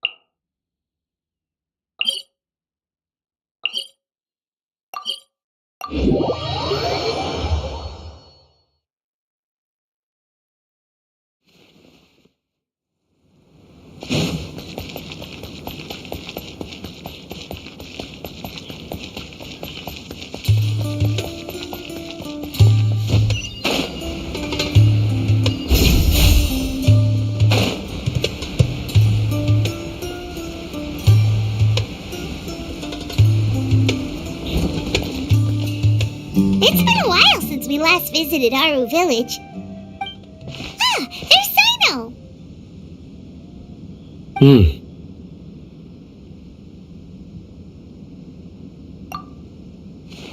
What brings you here?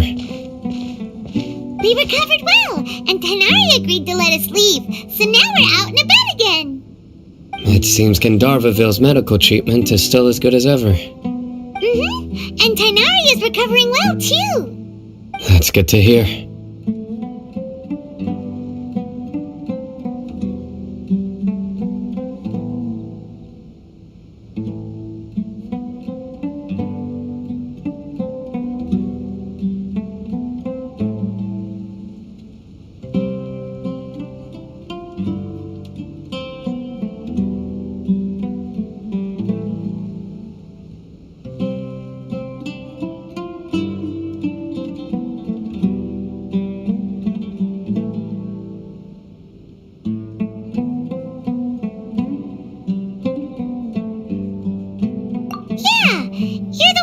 To him when we lost consciousness, right?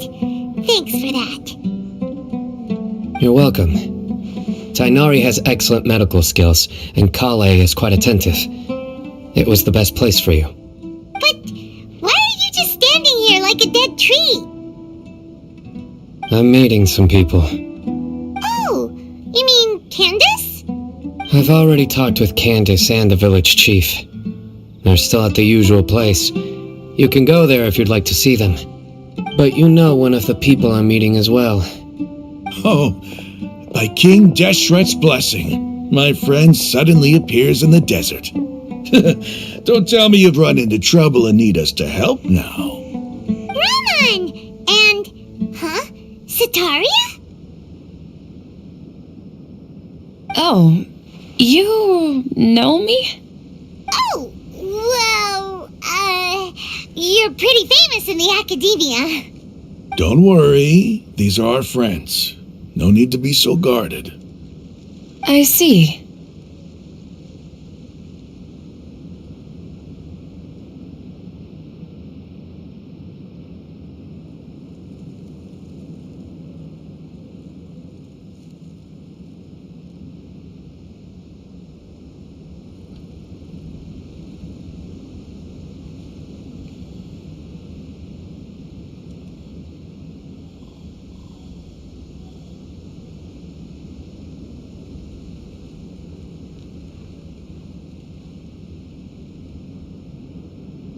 I'm doing well.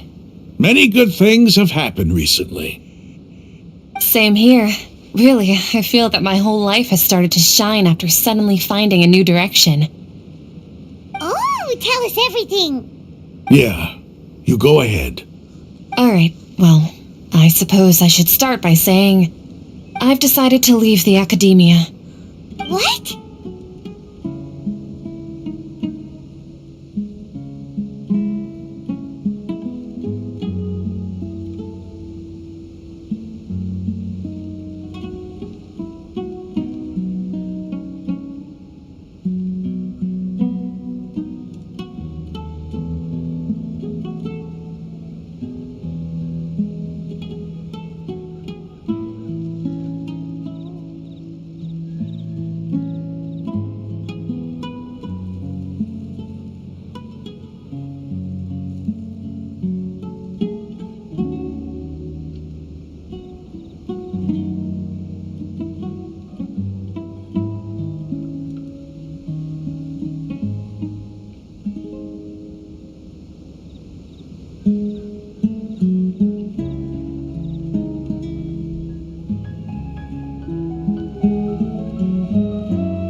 It's not that I've given up on being a scholar.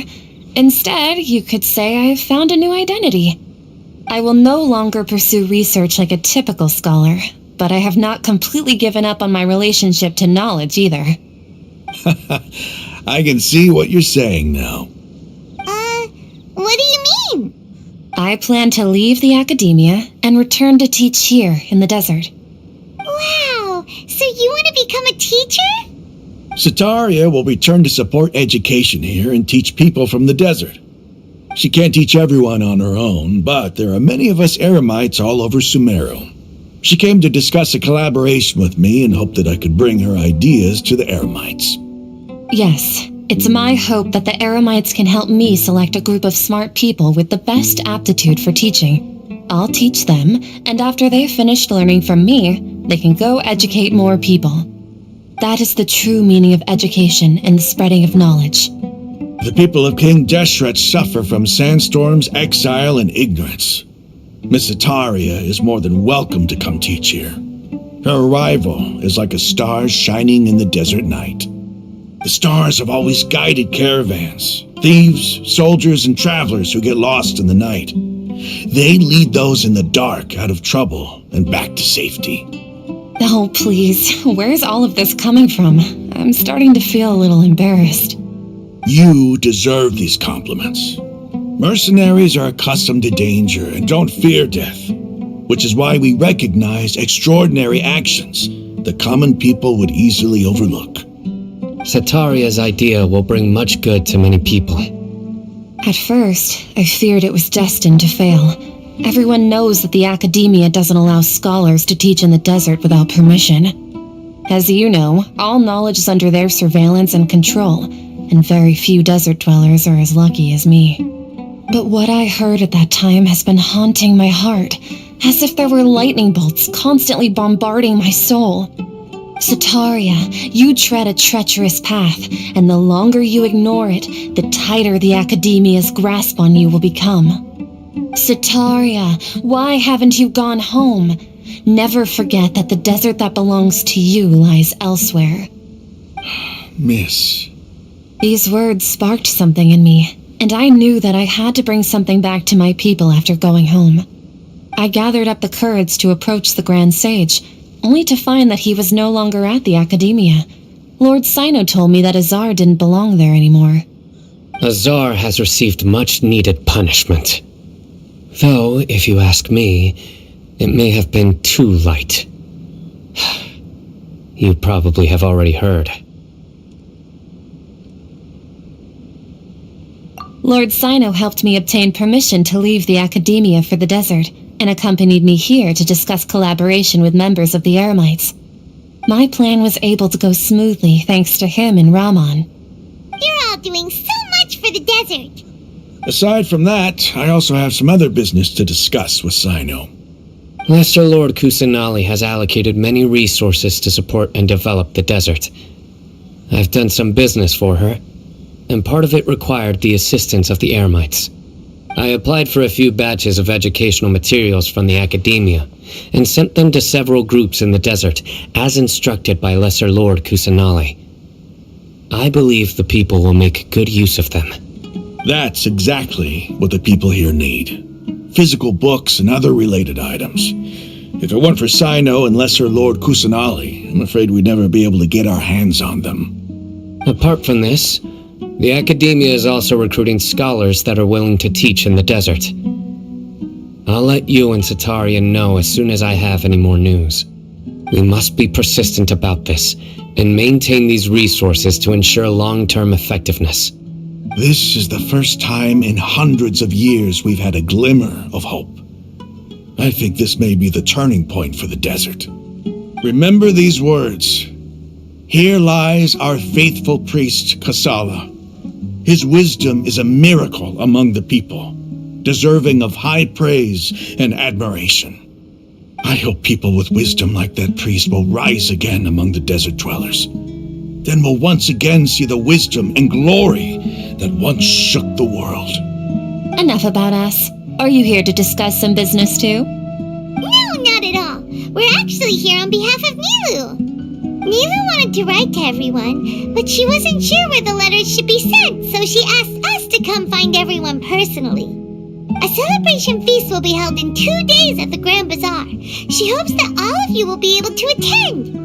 At the feast, we'll also be celebrating Sino's reinstatement as General Mahamatra. Although, judging from your appearance, it seems you've already been reinstated. Paimon thought you would only start working for the Academia after the feast. Celebration? Feast?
It's the first I've heard of it. Tainari was right. He really didn't know.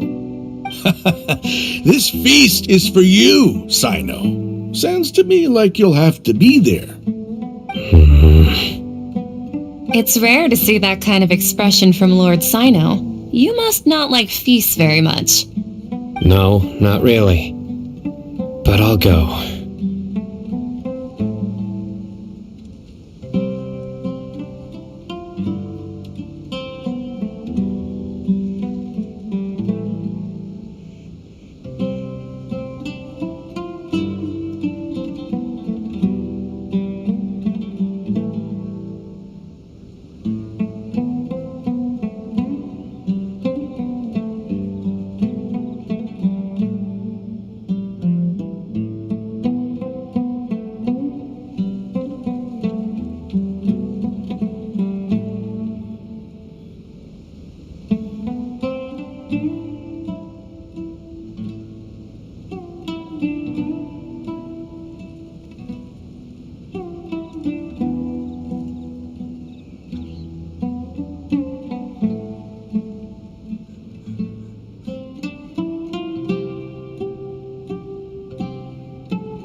Well, I still have a lot to handle here.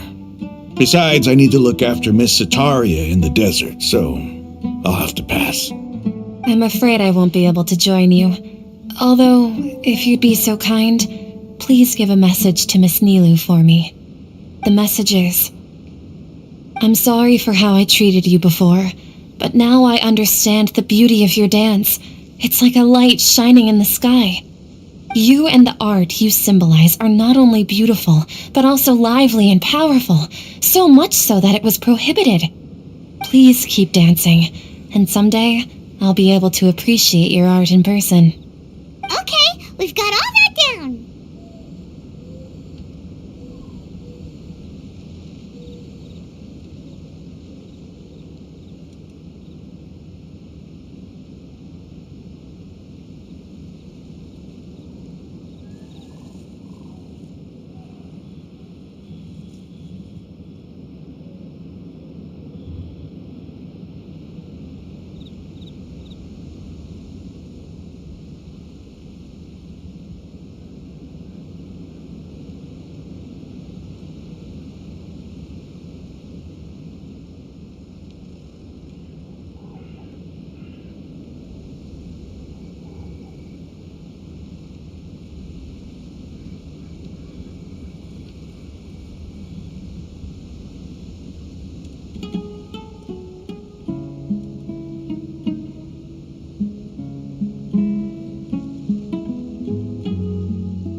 our job here is complete as well. Oh, Sino, remember, party's in 2 days. Make sure you're there. Got it.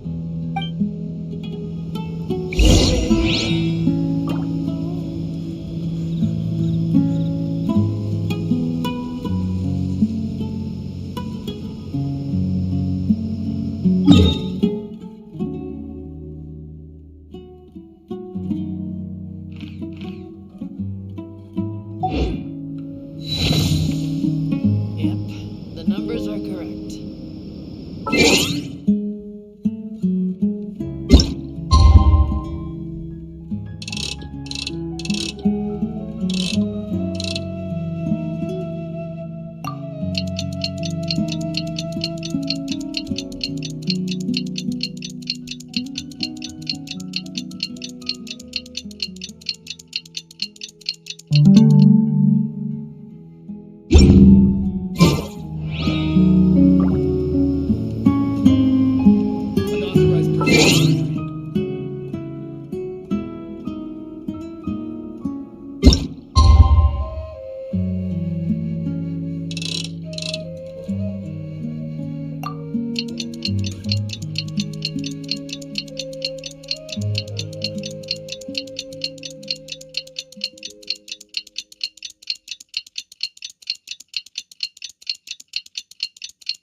Today's the big day! Let's go to the Grand Bazaar and see how the celebration's coming along.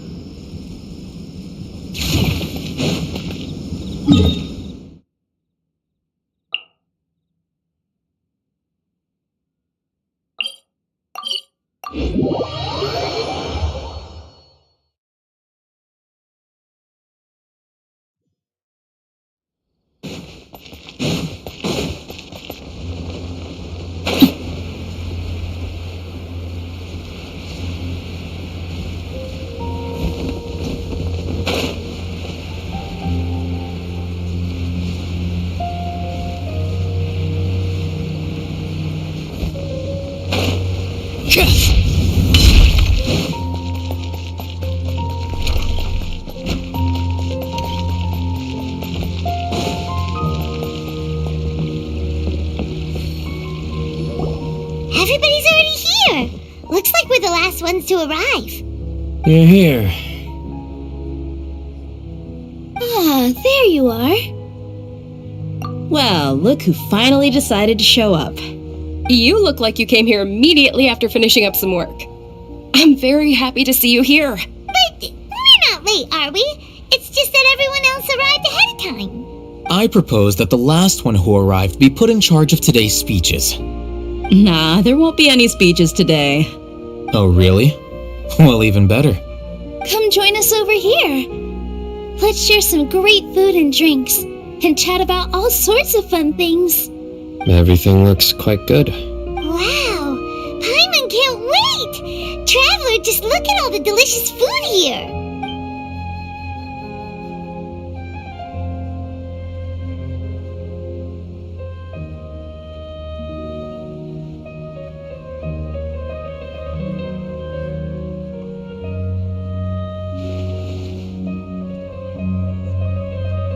Whoa! It's so delicious! Oh, this grilled meat tastes amazing! The food was specially prepared for you by everyone in the Grand Bazaar. And we have gifts that were sent by the residents of Sumeru City when they heard we were holding a feast. Everyone that came said that you saved Sumeru and wanted me to thank you all on their behalf. Ah, feels kinda nice to be seen as a hero. I could get used to this. Being a bodyguard is also a hero's job. You've always been amazing, Dia. My lady sure has a way with words. Thanks. I'm glad to hear it. And I'm happy to meet everyone that participated in the great plan. Don't mention it. Come to think of it, we've really done something impressive together. It's unbelievable. We owe it to our abilities. And luck. Really? Why do I remember everybody thinking that luck was against us and feeling like we hardly had a chance of succeeding? That's how I remember it too. It's luck that brought us together, and it was luck that let us form a team. Then, it took even more luck for us to formulate a plan and implement it successfully. Moreover, judging from the results, everything worked out well. Yeah, everyone gave it their all when it mattered most. It was almost like a performance. We took the stage and put on our best show. Everyone played their part, and thanks to everyone's efforts, the performance was a great success. So, would you say we're good actors too? It's such a blessing that Lesser Lord Kusanali was able to return to power at the Academia.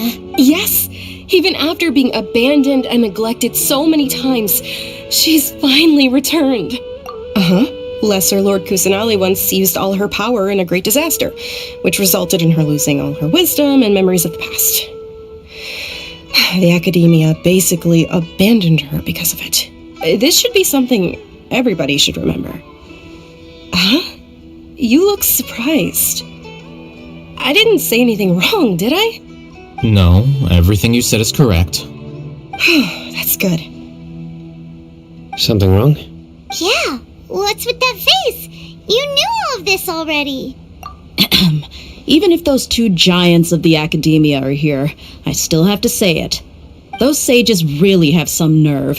500 years ago, Lesser Lord Kusanali used all her power for the people of Sumeru, and what did they do in return?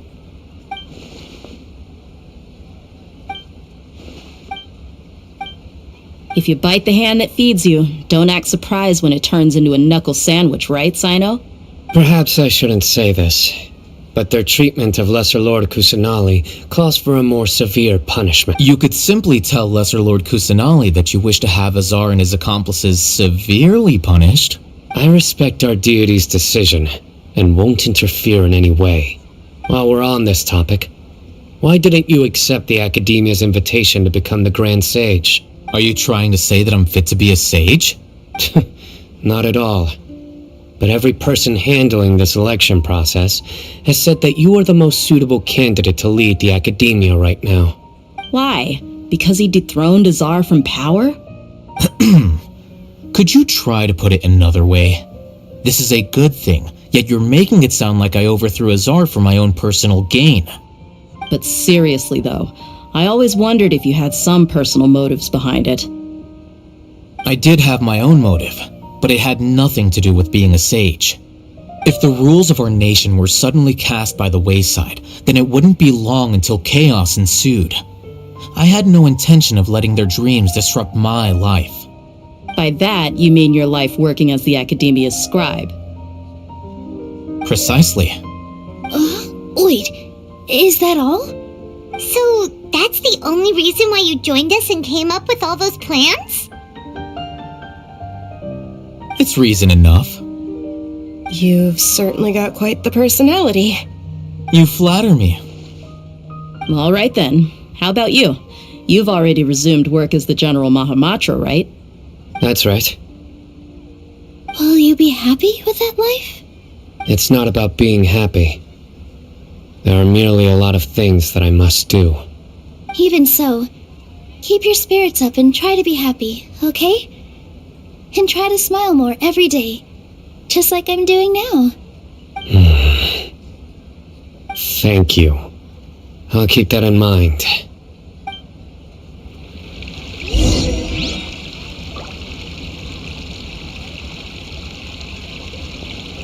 Ah, there you are, traveler. Well, how is it? Are you enjoying the feast today? If there's anything you're unhappy with, just let me know. I'll be sure to take note of it. That's good. It's the first time I've ever invited so many exceptional people to one place. I was a little nervous myself. You see, every guest here is quite extraordinary. It's unbelievable that we've got everyone together here. Almost like a fairy tale. Make sure you live it up tonight. I'll be happy as long as you're enjoying yourselves. I'm honored to have her think of me this way. If I have a chance in the future, I would really like to invite her to one of my performances.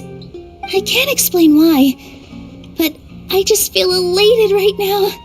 Thank you.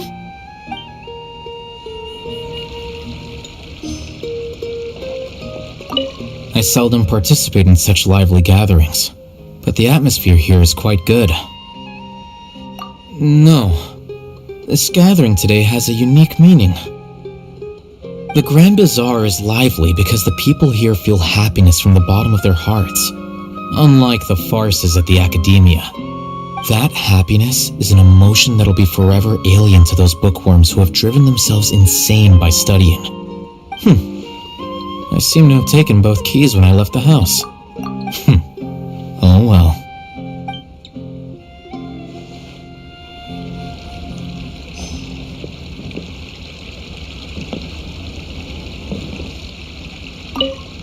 My lady, the grilled meat over there is delicious. Have you tried it?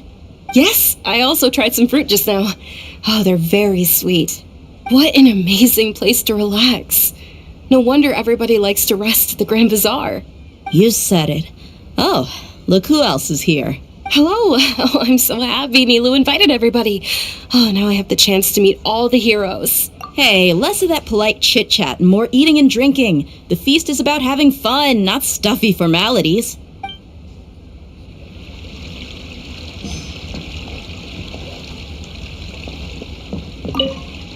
The atmosphere here is good, and everything is delicious.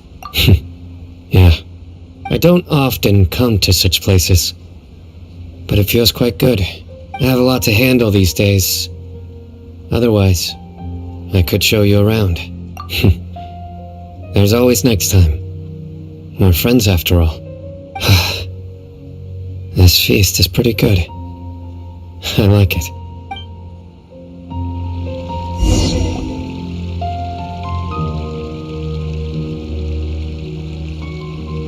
Hey, what's wrong? Your head is starting to droop. Hey, you can't just fall asleep here. Paimon will go find something delicious for you to eat. You'll wake up once you've put something yummy in your tummy. Of course, just wait here for Paimon.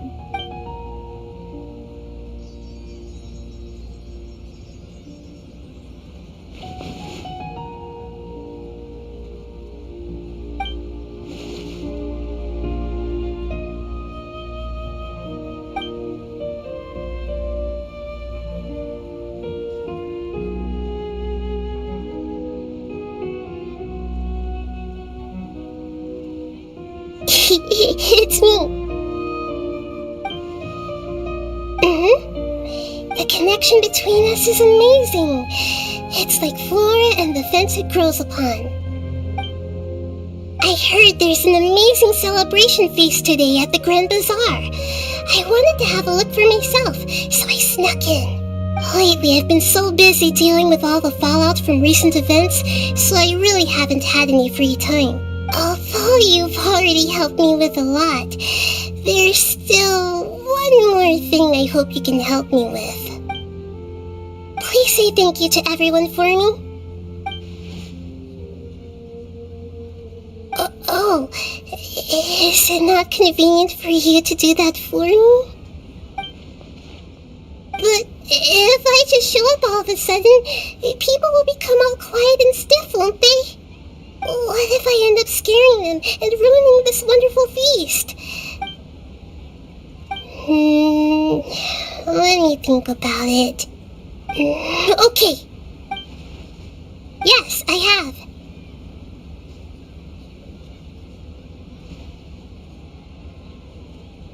You said I should go thank everyone as myself, right?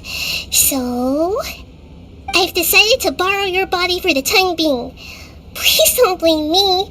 The flora also climbs up to the fence to get closer to the sky.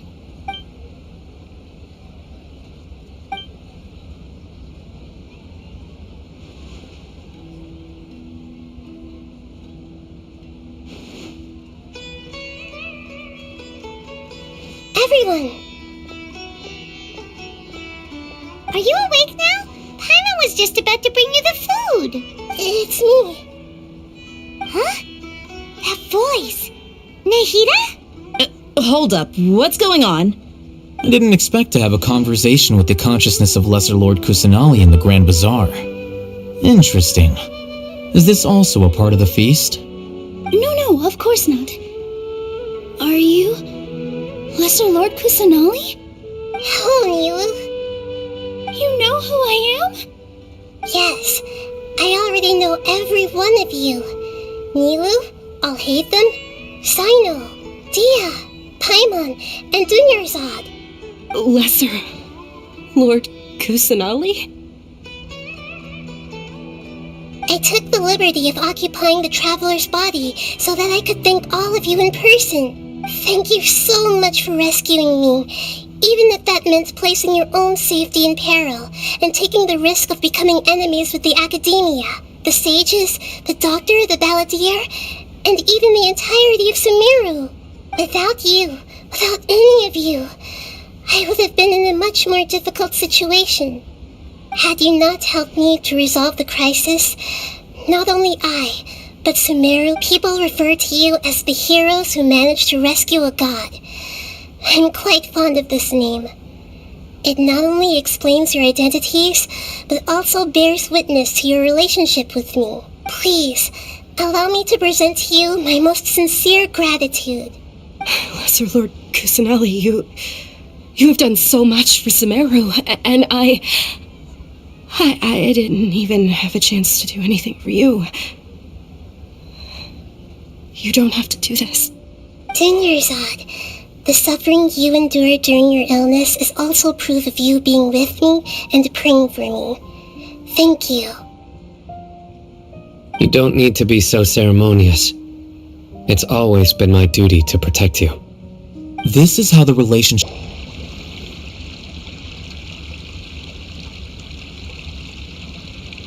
Hey, what's wrong? Your head is starting to droop.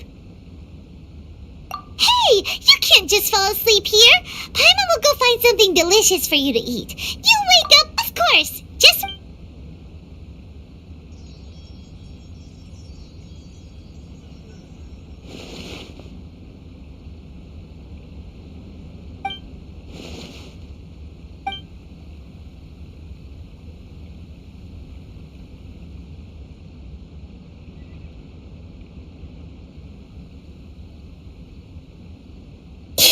It's me. The connection between us is amazing. It's like... I heard there's... Lately I've been... Please say things... Oh. But... What if...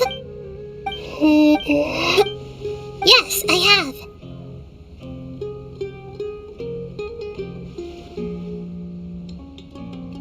You said I should go thank everyone as myself, right? So... I've decided to borrow your...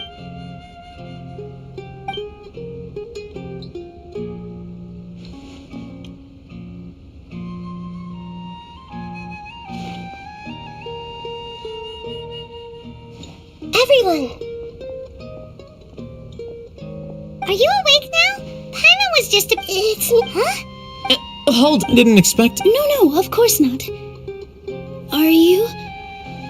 Oh, you know who... Yes. Lesser Lord Kusanali? I took the liberty of occupying the traveler's body so that I... Thank you. Without you, had you not helped me to resolve the people refer... Please. Lesser Lord... Dunyarzad. You don't need to... This is how... You're an Archon, but you act so... Thank you, all of you. Thank you so much.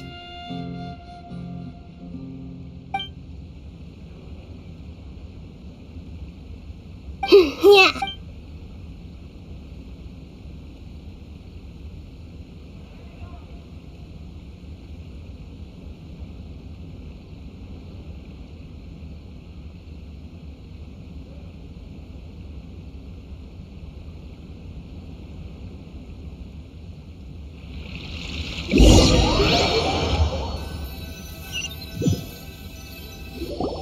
Are you awake?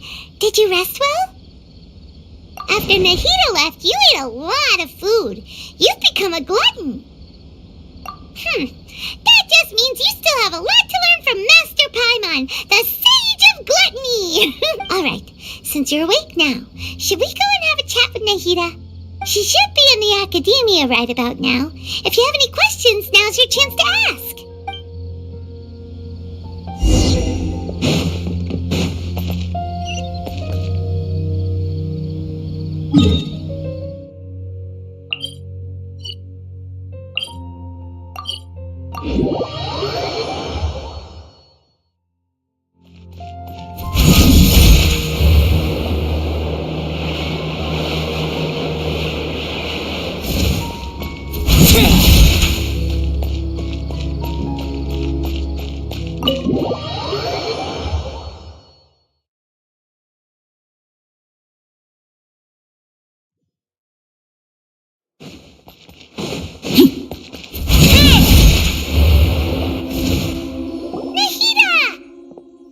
Hello, Traveler and Paimon.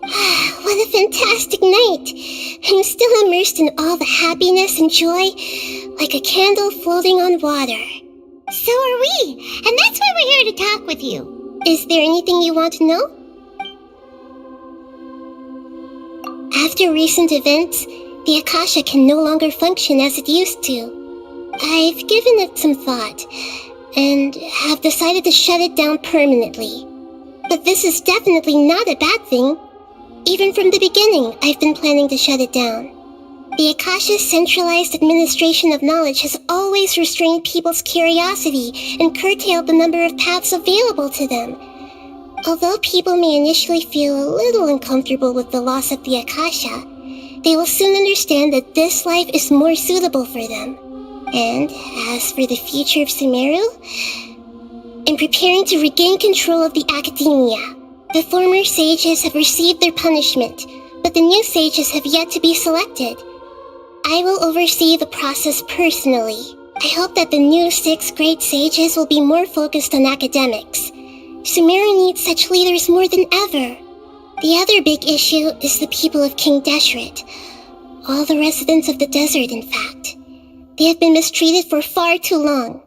I've already taken some measures to address this.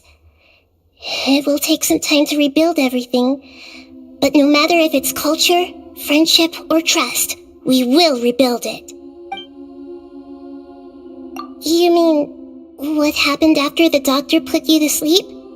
You guessed correctly. The top-ranked Fatui Harbingers, up to number 3, possess power comparable to that of gods. I was no match for him in that kind of situation.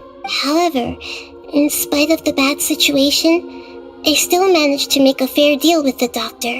I'm sure you remember the entity that changed your fate, the Heavenly Principles. In fact, the Heavenly Principles has been quiet since the Conria disaster 500 years ago. I used this point as leverage against the doctor. I told him that the Heavenly Principles may be awakened if I destroy the Gnosis. Although it was just a bluff, he still fell for it. I assumed that the Heavenly Principles wouldn't just stand by and let such extensive damage to its laws take place. And as for what I exchanged for the Gnosis, the exchange served as both punishment for the doctor as well as a boon of new knowledge that I couldn't refuse as the God of Wisdom. He's still in a coma. I've hidden him like how one would hide a feather. I know you have many misgivings about him, but as someone who had become a god, he has retained a number of very useful features. Don't worry, I'll keep an eye on him and make sure he doesn't do any evil. In addition, there are still some mysteries left in him. Some things may be very clear from my perspective, but he is still yet to understand them himself. His future will be determined by fate. Is that where you're headed next? Fontaine, the Nation of Justice? As far as I know, that nation operates in a judicial system. Does their Archon personally judge people? No, there's a Chief Justice in Fontaine. Generally speaking, the Hydra Archon, Focalor, won't preside over individual trials. However, even then, Focalor will still make herself present at just about every trial. It seems that she just likes to immerse herself in that sort of atmosphere. As Archon, she still reserves the right to influence the final verdict. Anyway, let's just say she's got, a very unique personality. Are you sure? Isn't there something else you haven't asked about yet? Huh? You mean... About your sister. While you were resting at Gandharvaville, I took some time to perform an Irminsul search for information on your sister. Yeah, isn't Irminsul a repository for all the information and memories of Teyvat? So there shouldn't be anything on him or his sister. This is true in your case. Irminsul indeed does not have any information on you. However, there must be something different about your sister. Because, as it turns out, the world has recorded information on her after all. What? There is only one possible explanation. She belongs to this world. But nothing about this makes any sense. Wasn't this your first trip to Teyvat? According to the records I was able to access, your sibling suddenly appeared in Conria. After the Conria disaster, she began her journey through the 7 nations of Teyvat. But just as her journey was about to reach its conclusion, the Irminsul records on her suddenly become fuzzy. What do you mean, fuzzy? Did something happen to her? All I know for sure is that somebody, for reasons only they can know, is deliberately obfuscating her fate. And whoever it is, if they can do that, who knows what else they're capable of. But even that wouldn't explain how she somehow comes from this world. Something else I noticed was that according to these records, the Fatui have not classified your sibling as one of the Descenders. What's a Descender? Paimon's never heard of it. Look, I'm sure you must be curious about the information I received from the Fatui in return for my gnosis, right? A very important part of the intel was about this world's Descenders. External beings, ones that don't belong to this world. Traveler, you are Teyvat's 4th Descender. Huh? So the Fatui count 3 other Descenders before the Traveler, and his sister isn't even one of them? That's right. My current hypothesis is that the first Descender was likely what we now call the Heavenly Principles. As for the other Descenders, I still need to verify their existence. It could take me some time. Paimon's head's about to burst from all this crazy new information. And yet, even knowing all this, I'm sure you must still have a lot of unanswered questions. I must say, I truly regret that I can't help you more as the God of Wisdom. There are many questions in my heart as well. I will need some time to go through each one of them. And soon, you'll also begin your journey anew and depart from Sumeru. I'm very interested in your future. It's a journey that can't be observed or recorded by this world. If fate is the ultimate knowledge, then your future will be the ultimate fate. I'm sure glad we got to meet you, Nahida. The pleasure is all mine. I can't thank you enough. Alright, that's enough talk for today. If you ever miss me, just close your eyes, and maybe I'll appear in your dreams.